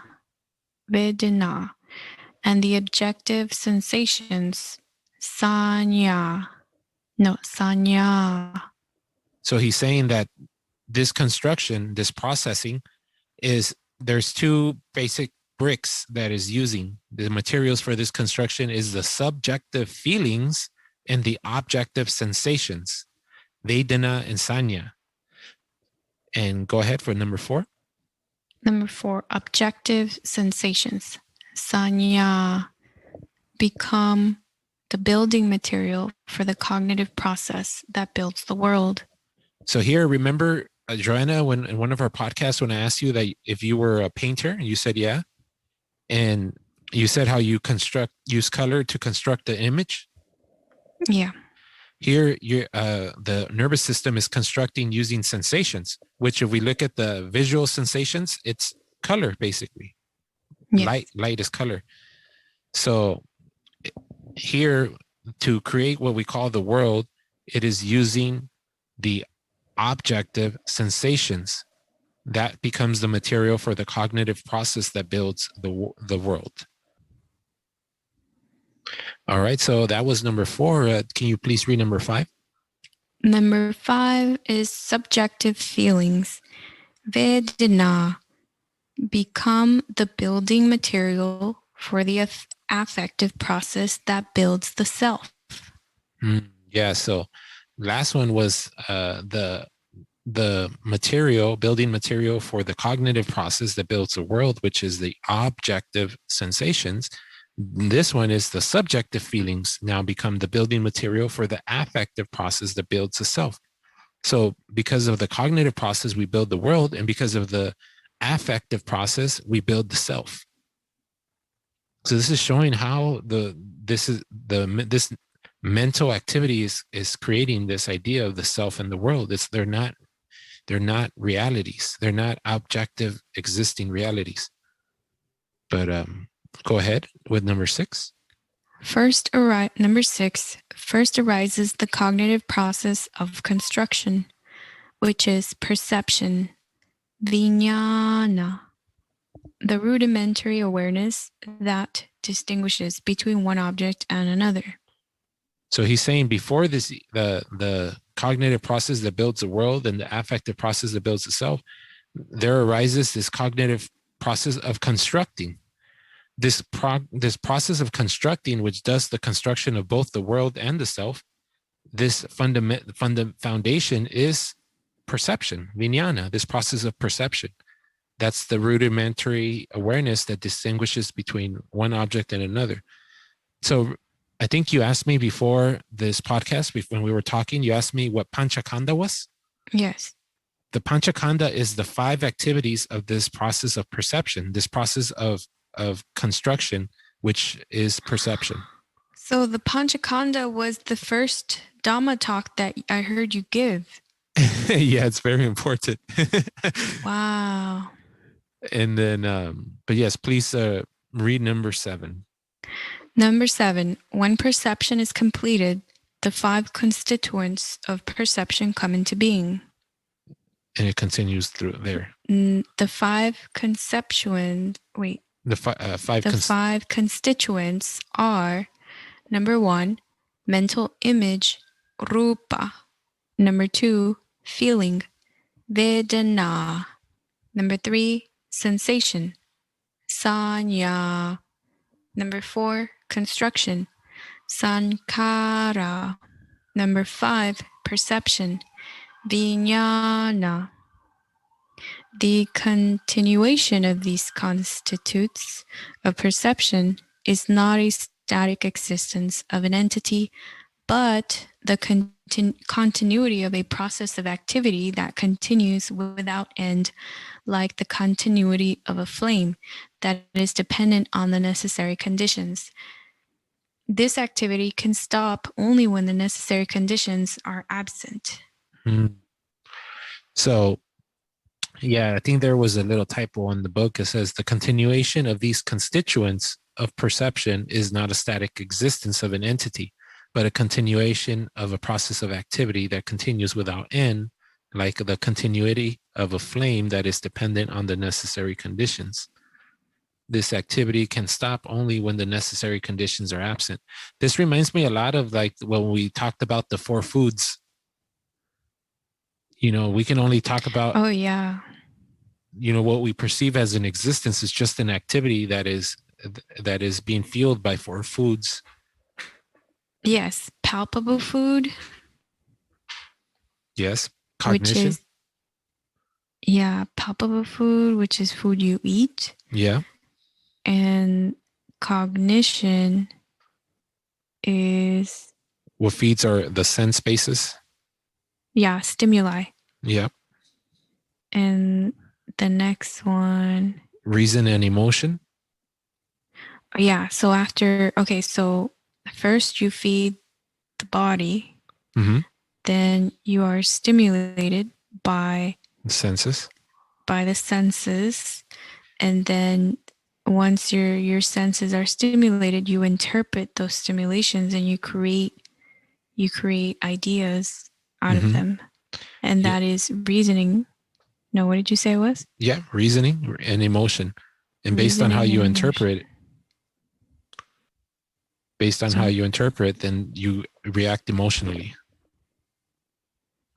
So, number 1, palpable food. Number 2, cognition. Number 3, reason and emotion. Number 4 was the perception, vijnana. That's the base. That's the base of everything, just like it said right here. Okay, and then after perception is? Here, you can read. Perception develops into cognition. Oh. Mm-hmm. What is perceived through the 5 senses? Pancha indriya.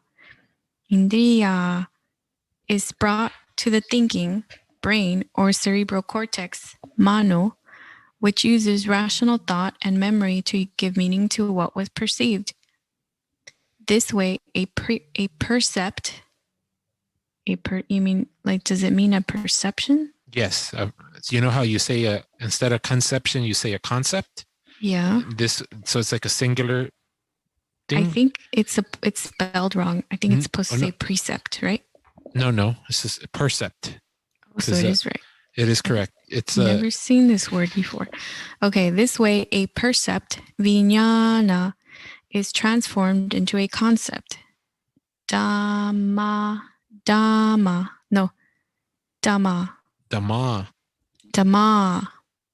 Through this process of conception, an entity in the form of an image, rupa, is created with an identity in the form of a name, nama. This way, a world made of 6 sensual realms, salayatana, of vision, sound, smell, taste, touch, and concepts, Dhamma, comes into being. So he's saying that when the 5 senses is brought together in the cortex, the thinking, that which uses rational thought and memory, that's what gives meaning to what was perceived. And this is how the percept, which is the perception, is transformed into the concept, which is a conception. So that's how perception goes to thinking. And through this process of conception, an entity is formed out of the image that was created and identified with a name. And in this way, we then take all the 6 senses of information of vision, sound, smell, taste, touch, and concepts. They all come together to create the world. And then go ahead with number 9. With the coming of the world of sensual realms, cognition, pasa, is completed and a world consciousness arises. So consciousness of the world comes into being. The relationship with your environment is created. Yes, well, the relationship is going to come into being right after this, after number 10, which you can read number 10. Number 10, cognition, pasa, is completed by being conscious of an external world. All right. And when you're conscious of the external world, that's the process of that's the cognitive process that constructed the world. But then when Panchakanda. The Panchakanda was the perception, and then the perception transformed into the cognitive process of cognition, the process of cognition that constructed the world. And then once the world is constructed through this cognitive process, we go to the next part. Go ahead. Beginning of the affective process. Chitta. Once the consciousness of the world of 6 realms occurs due to the completion of the process of cognition, an emotional reaction, tanha,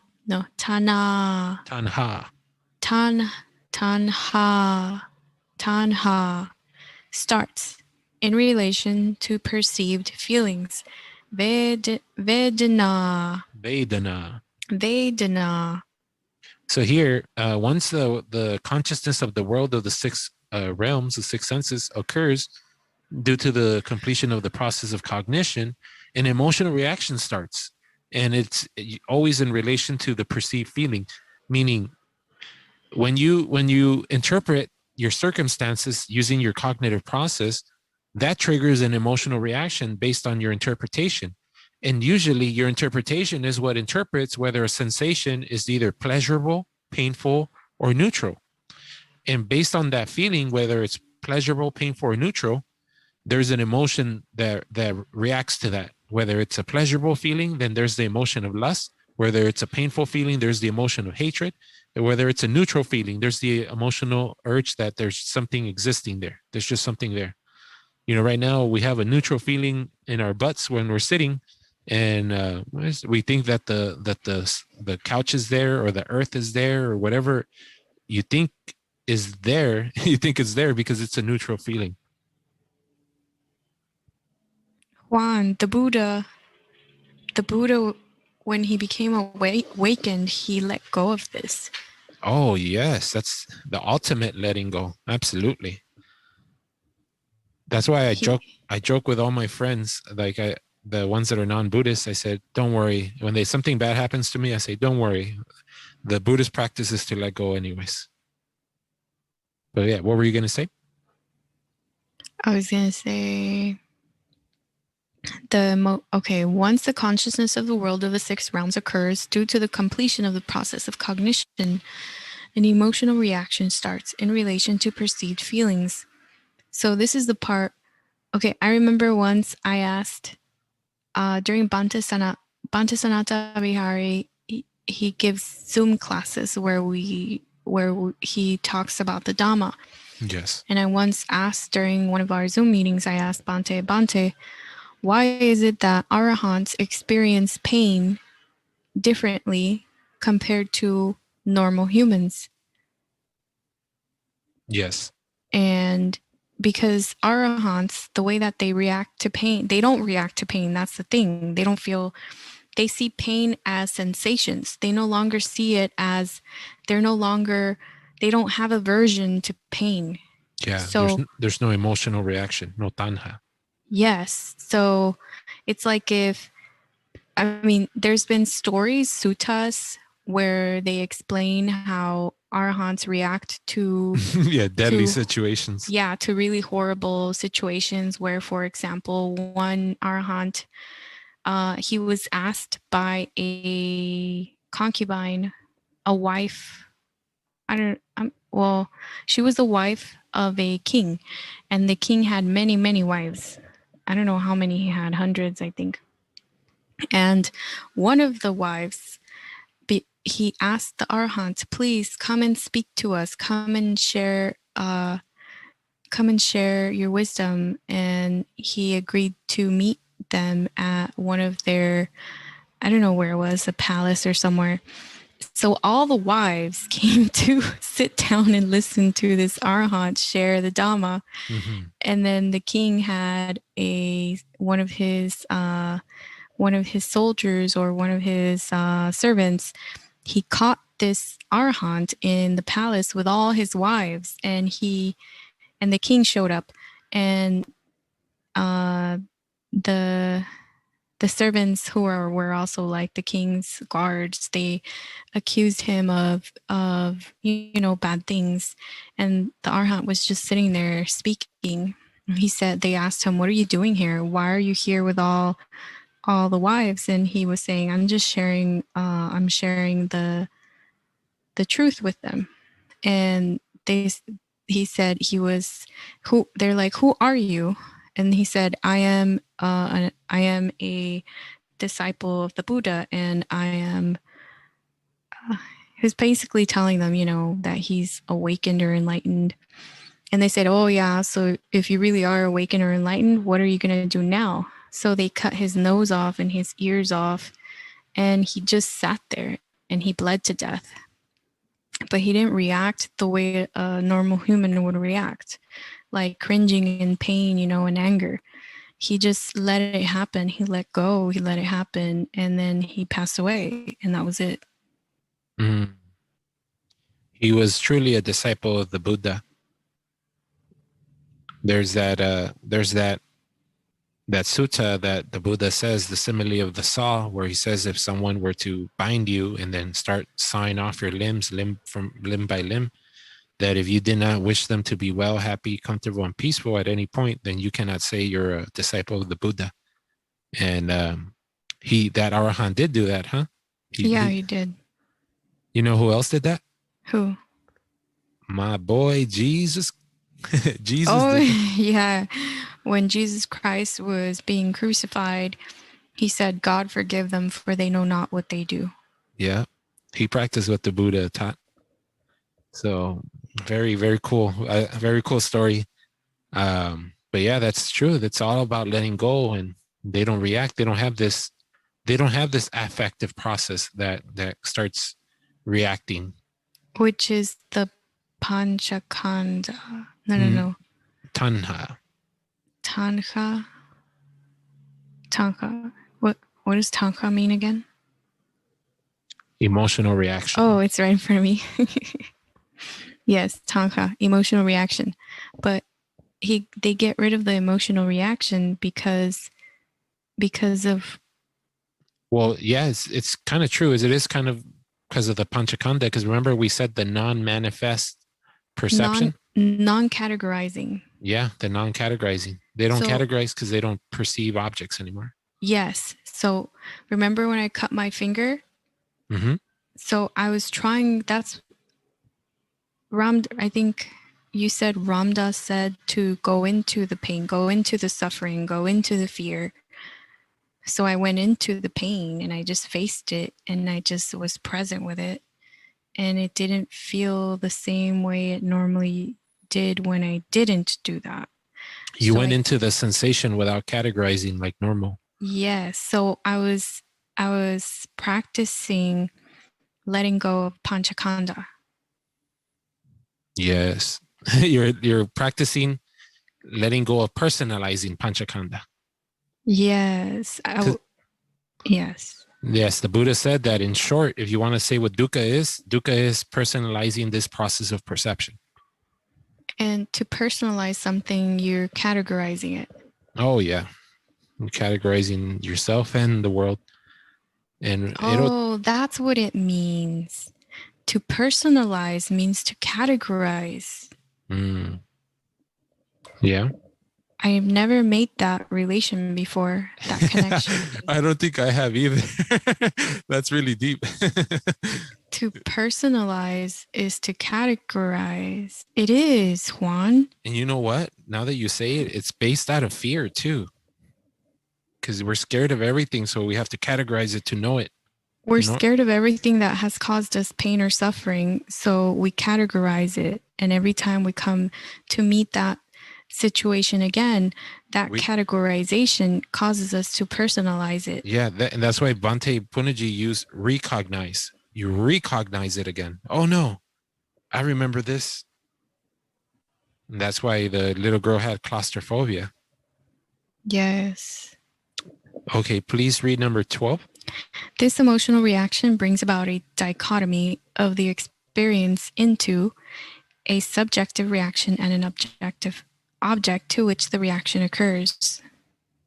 So he says that this emotional reaction brings the dichotomy. It means it splits experience into the subjective reaction and an objective object that to which the reaction occurs. So basically saying this reaction is to the object that we constructed. And hello? Wait, I'm sorry, you broke up. You said this dichotomy causes a split between the reaction, subjective reaction, and the objective object to which the reaction occurs, meaning we reacted to the object that we constructed. But we think that the object is there, out there. We didn't construct it. It's just there. It's existing. And our reaction is my reaction. But we're doing it all.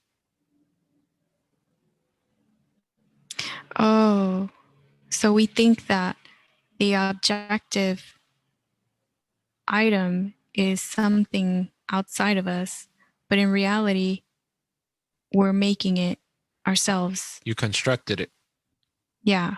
Nobody else is making it. We are making it. Yeah, there is no creator out there. There's no God creating this. That's why the It's Buddha's. not. Sorry, that's why the Buddha what?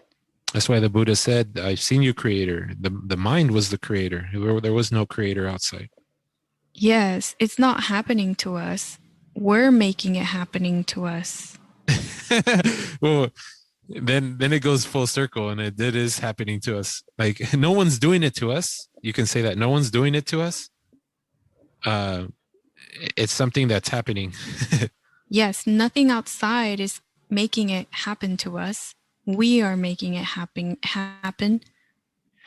Yeah, and once we get to the end, you'll see that even we're not doing it. It's happening mechanically due to the presence of the necessary conditions. But I see what you're saying. The organism, it's happening within the organism, is what you're saying. The organism is making it happen. Because it's being stimulated by the necessary conditions. Yes. Okay, you could read number 13. Then the subjective experience is personalized as mine, and the objective experience is alienated as not mine or other. That's right. Which is what we just said. Yeah. And you can go to number 14.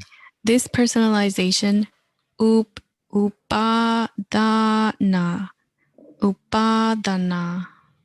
of the subjective process, mine, results in the notion of I, and the notion of a self, etan mama, eto hamasmi, eto me atati.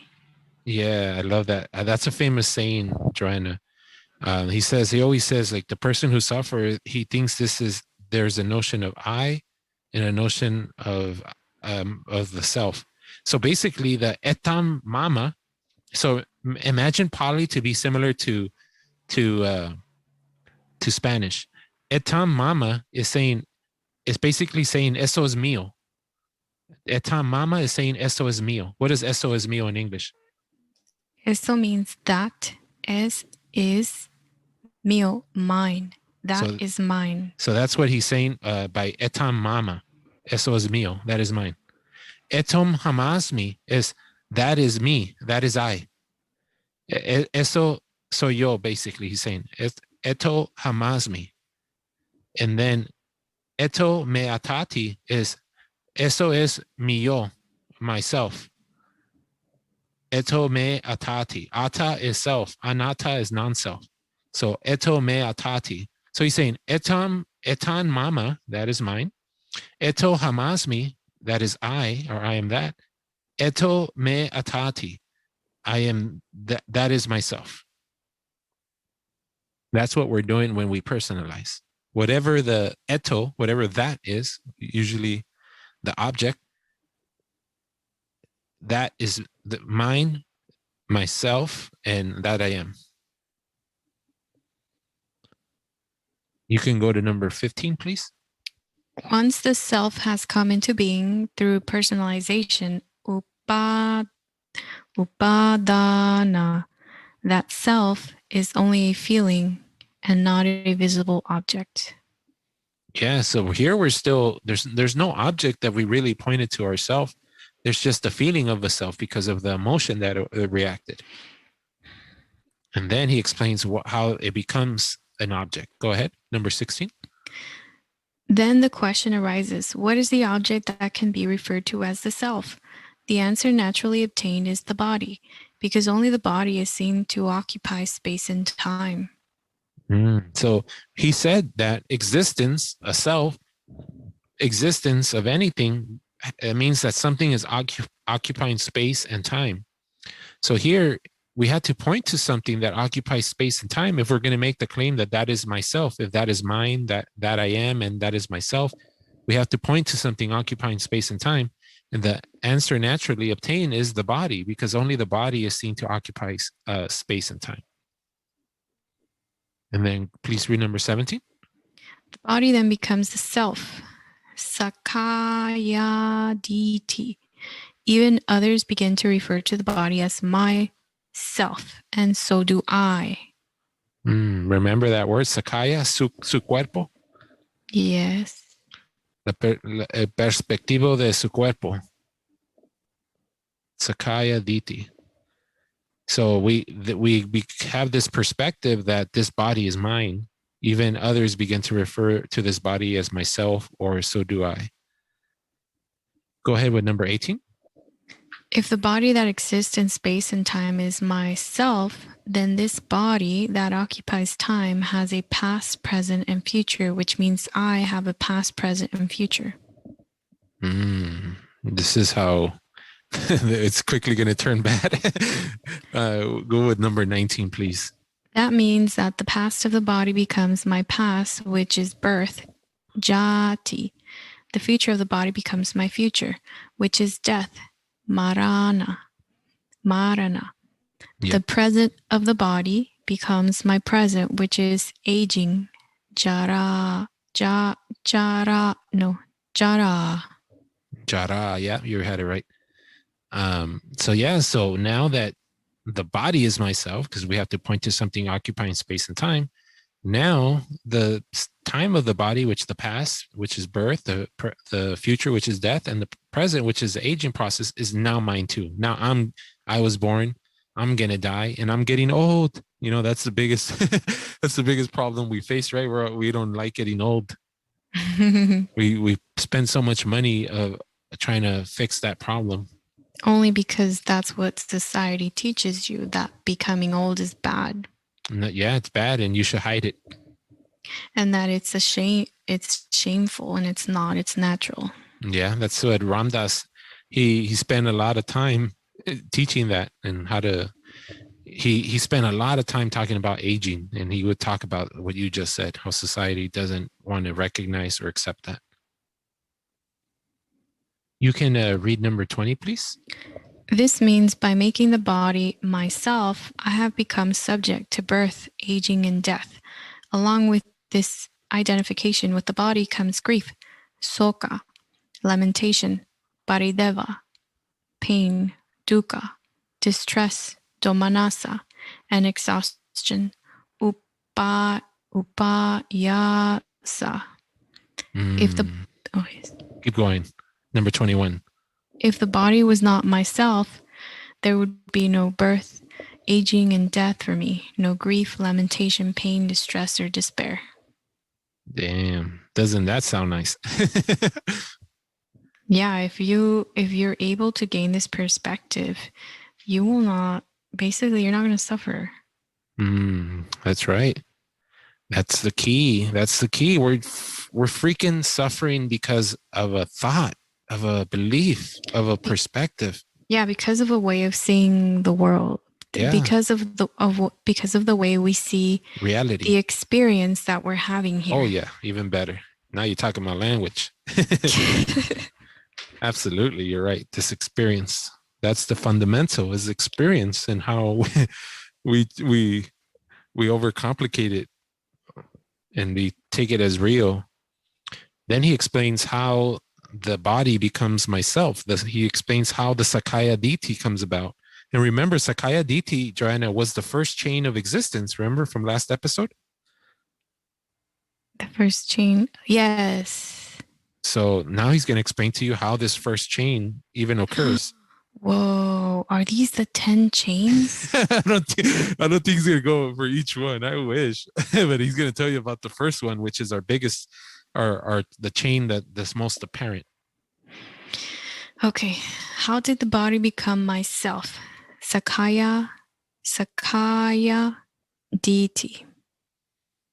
The body became myself because I identified the body as myself. Yes, keep going. I identified the body as myself because there was no object to identify as myself other than the feeling of self. The feeling of self was the result of personalization of the emotional reaction. It was only the subjective experience of emotion that I personalized. Wow, keep going. This personalization as mine led to the necessity of self. This self needed an identity as an object that occupied space and time. The only object available was the body, yet this body that I refer to is only a collection of mental images. I not only see a collection of mental images as the body and self, I also feel a neutral sensation as the body and self. Although the body is seen as an objective experience, the body is felt as a subjective experience. It is the feeling of self that makes me feel the presence of myself. Trippy, huh? Super trippy. Well, all there is feeling. Feeling and sensation. Yeah, feeling and sensation. That's all it is. That to see that, Joanna, what are the 5 constituents of the process of perception? The 5 panchakanda. Panchakanda is the mental image, the feeling, the sensation, the construction, and the perception. So to see that all there is feeling and sensation, which is really what's happening, that means you're seeing the panchakanda. You're seeing the process of perception. And if you see the process of perception, that's how you start to wake up. So whatever the situation is, oh, that coworker looked at me in the wrong way. If you can somehow break it back down to the building material of sensation and feeling, you're freeing yourself. You're freeing yourself from this delusion, this dream of existence in that moment until you fall asleep again. when my food is not ready, when I ordered it for lunch, and I fall back into the dream. But then I have to practice. That's why the practice is 24/7. Dogen said this practice is never ending. Yeah, you stop categorizing and you stop personalizing and you see things as they are at that moment. Yeah. Please, there's only 3 more sections in this. Go ahead. Number 29. The image that I am aware of as the body or self is constructed using feelings and sensations. In other words, what we call the body is only a mental construct created by the process of perception. Myself or personality, therefore, is the result of personalizing the subjective experience of perception, represented in the form of the 5 constituents of the process of perception, which is what you just said, right? Yes. Therefore, in short, suffering is not the suffering of a noumenal true self, but the suffering of 5 constituents of perception: body, feeling, sensations, construction, and perception that are mistakenly personalized as self. Sankitana pancha upada nakanda dukkha. Sadhu, sadhu. That's a famous saying, Joanna. Sankitana means, in short, pancha means these 5 upadana kanda constituents of the process of perception are dukkha, pain. Personalizing these 5 constituents of the process of perception is pain, in short. If someone wants to know what suffering is, that's what you tell them. Sankitana, pancha, upadana, kanda, dukkha. If someone what? Ask you what is suffering, you say that. And if they want a short answer. Sankitana, pancha, upadana, kanda, dukkha. Yes, tell them just like that. I'll say it with a smile on my face. Yes, that'd be perfect. So that's the Paticca Samupada. You're realizing that, basically. You're realizing that all that's happening is a mental process within the organism that started unconsciously when the organism was stimulated by the environment. And then a sensation and feeling, with those 2 things we started constructing. With the sensation, we constructed the world through the cognitive process. With the feeling, we constructed the self through the affective process. And we personalized this subjective feeling. And we alienated the objective world. And with this dichotomy, there becomes a relationship between the self and the world that is in the form of an emotional reaction, which brings a pain. So emotion and pain become the substance of this relationship between the constructed self and the constructive world. That's the point of Paticca Samupada. That's why we are supposed to comprehend it and penetrate it. Do you feel like you understand the Paticca Samupada now? Well, I was going to tell you, Juan, there's certain ideas that I gathered from this conversation we had together. Mm-hmm. And they're like images that I saw in my mind. And these images are like symbols that have helped me understand certain things. And I'm going to tell you really quick what it is that really resonated with me during this conversation. Do. So the first one was the idea of how, when I told you I saw a person sitting in a chair with those with wearing the goggles that are showing a virtual reality. Yeah. So, which is like the Matrix. It's like you're seeing all this visual stimuli and you're thinking that everything is outside of me, but it's not. It's all in your head. It's all, there's nothing outside. It's just feelings. Yep. It's like when the camera takes a picture, where's the picture? Is the picture outside or inside the camera? It's inside the camera. That's what you're saying. Yep. I think what I'm trying to say is that there's a relationship. We think that there's an outside and an inside. I used to think there was an outside and an inside, but now I understand it's all inside. It's all one thing. It's just feeling. Like it's just feelings happening because I'm being stimulated by an environment. Yes. And it's just happening to me naturally. Yes. Because of the way I'm perceiving, because of the way I'm interpreting them, which is through categorizations. Yes. And because I interpret them through categorizations, which is my childhood programming, because of that way of viewing, because of that way of seeing things in which I categorize them based off of what I've experienced in my childhood, that means that I'm personalizing it, all these experiences. And that personalization of experiences causes suffering. Sadhu. Because you're not seeing things as they really are. You're seeing them as you think they are based on prior experiences you've had childhood. Sadhu. That's the deepest Dhamma. You can go, now you're ready for your Dhamma talk. You know, Bhante Srinivaza said that you're going to be giving a Dhamma talk soon. Now you're ready. Now you're ready. You know what you're going to talk about.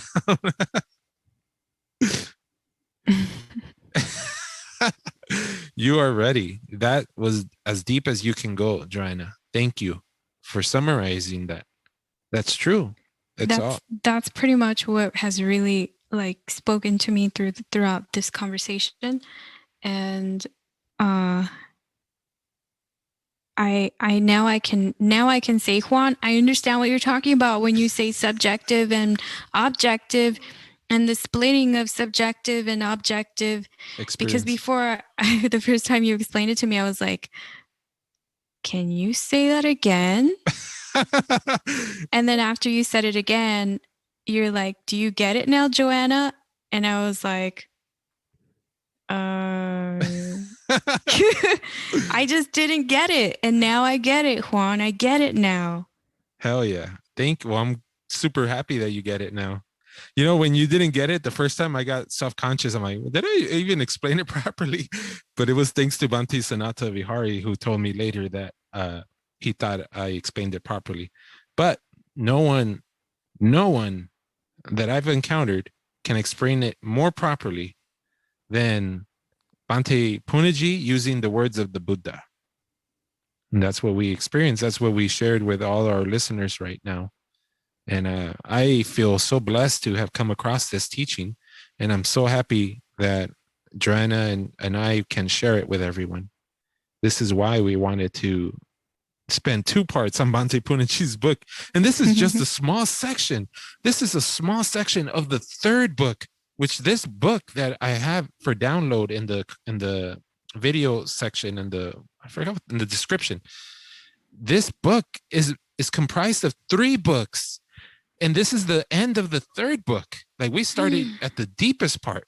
But if you want to know how to practice so that you can reach this supernormal understanding, it's in the 1st and 2nd book. And then this 3rd book just brings you all the way home. So, Joanna, I wanted to finish this podcast with this little saying that the Buddha has, because we've been deconstructing the Panchakanda, right? That has been the main theme, Panchakanda, the process of perception. Yes. And how we personalize this process of perception, which brings us pain. And we personalize it because we make it real. We think it's real. So here, the Buddha gave an example for each one of the 5 constituents of the process of perception. And this has always ingrained in my mind. And I want you to please read. Okay. Image is like a picture. Pena bindu paman rupan. Feeling is like a bubble. Vedana bubulupaman. Sensation is an illusion.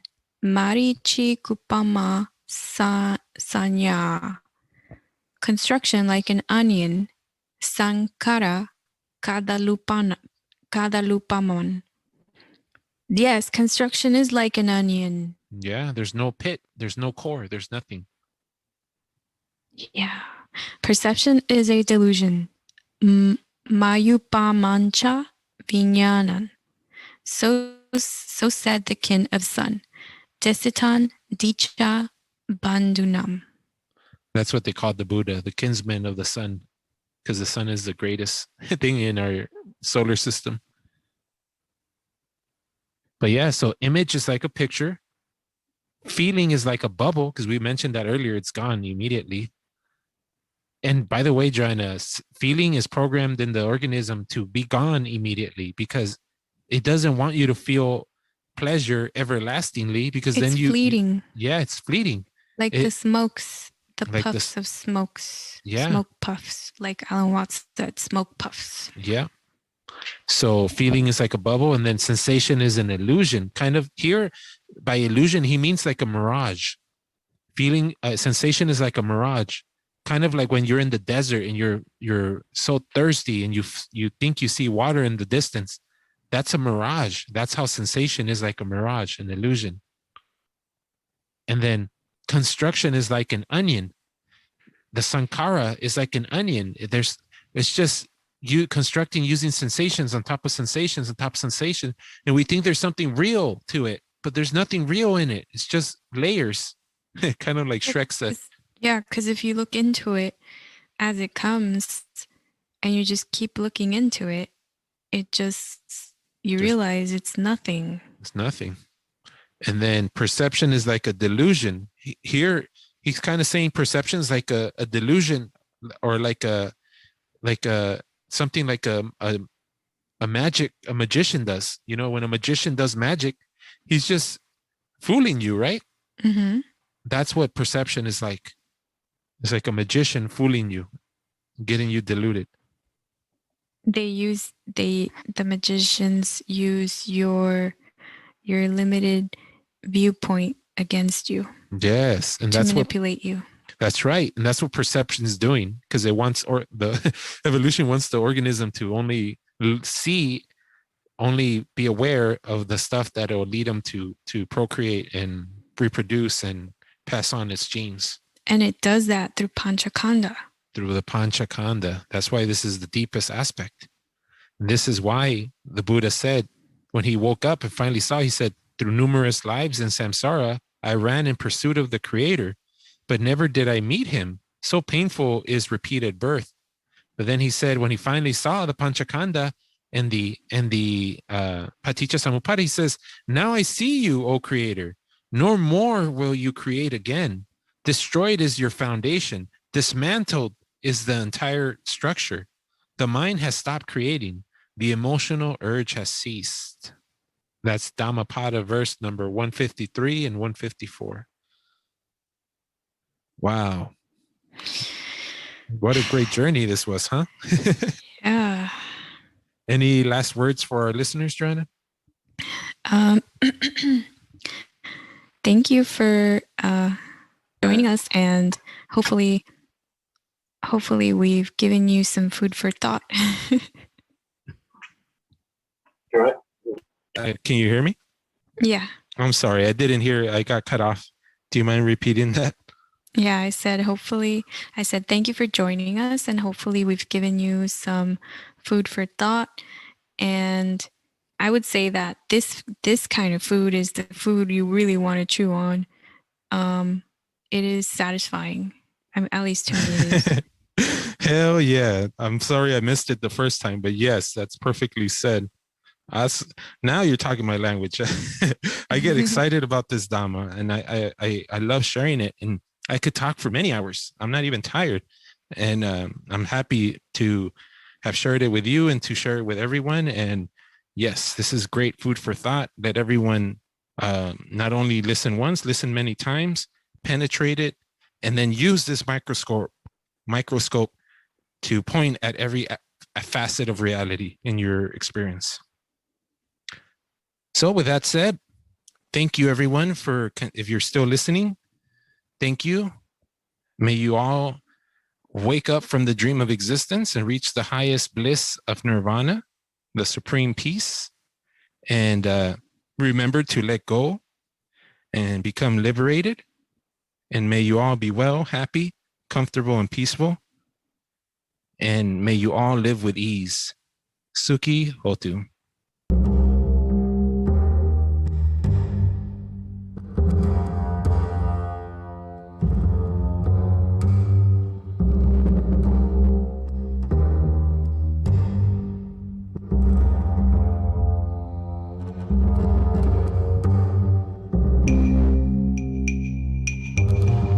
Become liberated.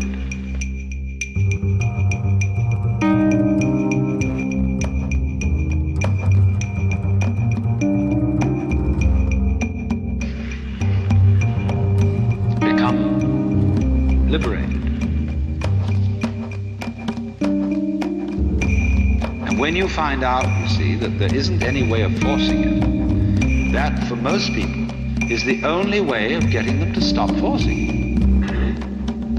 Because they won't believe when you tell them in the first instance, you've got to do this without forcing. They'll say, well, it won't work, it won't happen, because I'm very unevolved. I'm just an ordinary human being, I'm just poor little me. And if I don't force it, nothing will happen. I have people who think that if they don't struggle and strain, they won't have a bowel movement, or whatever it is. They think they've got to do that work in order to make it happen. In other words, all that is based on lack of faith, not trusting life. And to get people to trust life, you don't trust it. You have to trick them. They won't jump into the water, so you have to throw them in. And if they are very unwilling to be thrown in, they're going to take diving lessons, you see, in which they're going to go all through, they're going to read books about diving, they're going to do all the preliminary exercises for diving, they're going to stand on the edge of the diving board and inquire whether there's the right posture until somebody comes up beside and kicks them in the butt. And they're in the water, and they're in the water.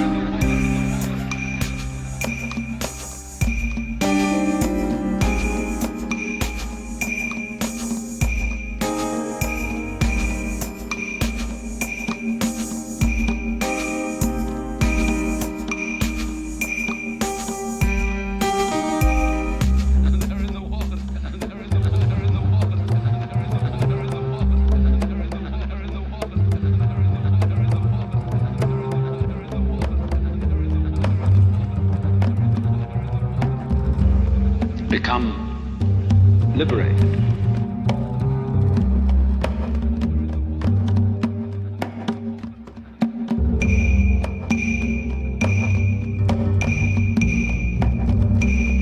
become liberated.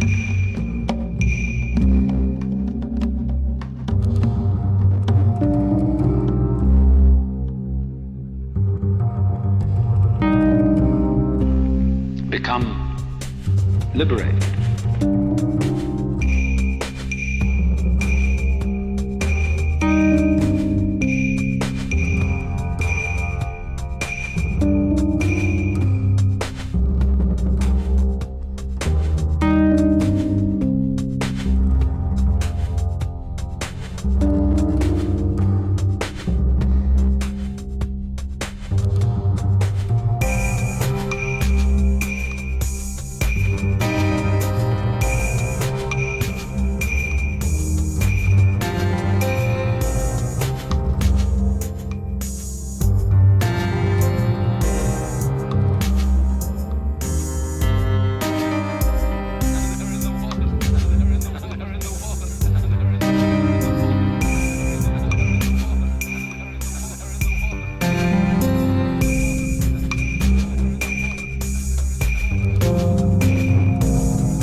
Become liberated.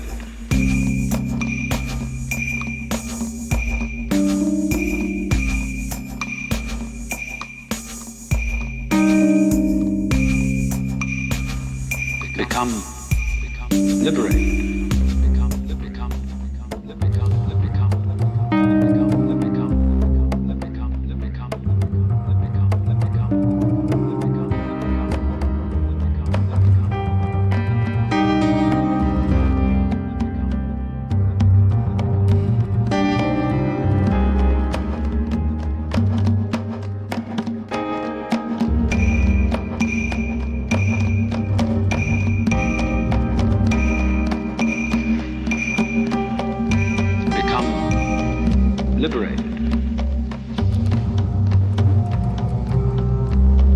When you find out, you see, that there isn't any way of forcing it, that for most people is the only way of getting them to stop forcing it. Because they won't believe when you tell them in the first instance, you've got to do this without forcing it. They'll say, well, it won't work, it won't happen, because I'm very unevolved. I'm just an ordinary human being, I'm just poor little me, and if I don't force it, nothing will happen. I have people who think that if they don't struggle and strain, they won't have a bowel movement, or whatever it is. They think they've got to do that work in order to make it happen. In other words, all that is based on lack of faith, not trusting life. And to get people to trust life who don't trust it, you have to trick them. They won't jump into the water, so you have to throw them in. And if they're very unwilling to be thrown in, they're going to take diving lessons, you see, in which they're going to go all through, they're going to read books about diving, they're going to do all the preliminary exercises for diving, and they're going to stand on the edge of the diving board and inquire whether there's the right posture until somebody comes up beside and kicks them in the butt. And they're in the water, and they're in the water, and they're in the water.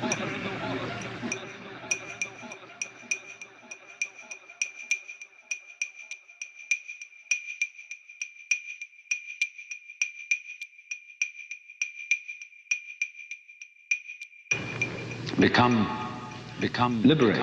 Become liberated. Liberated. Liberated. Liberated. Liberated. Liberated.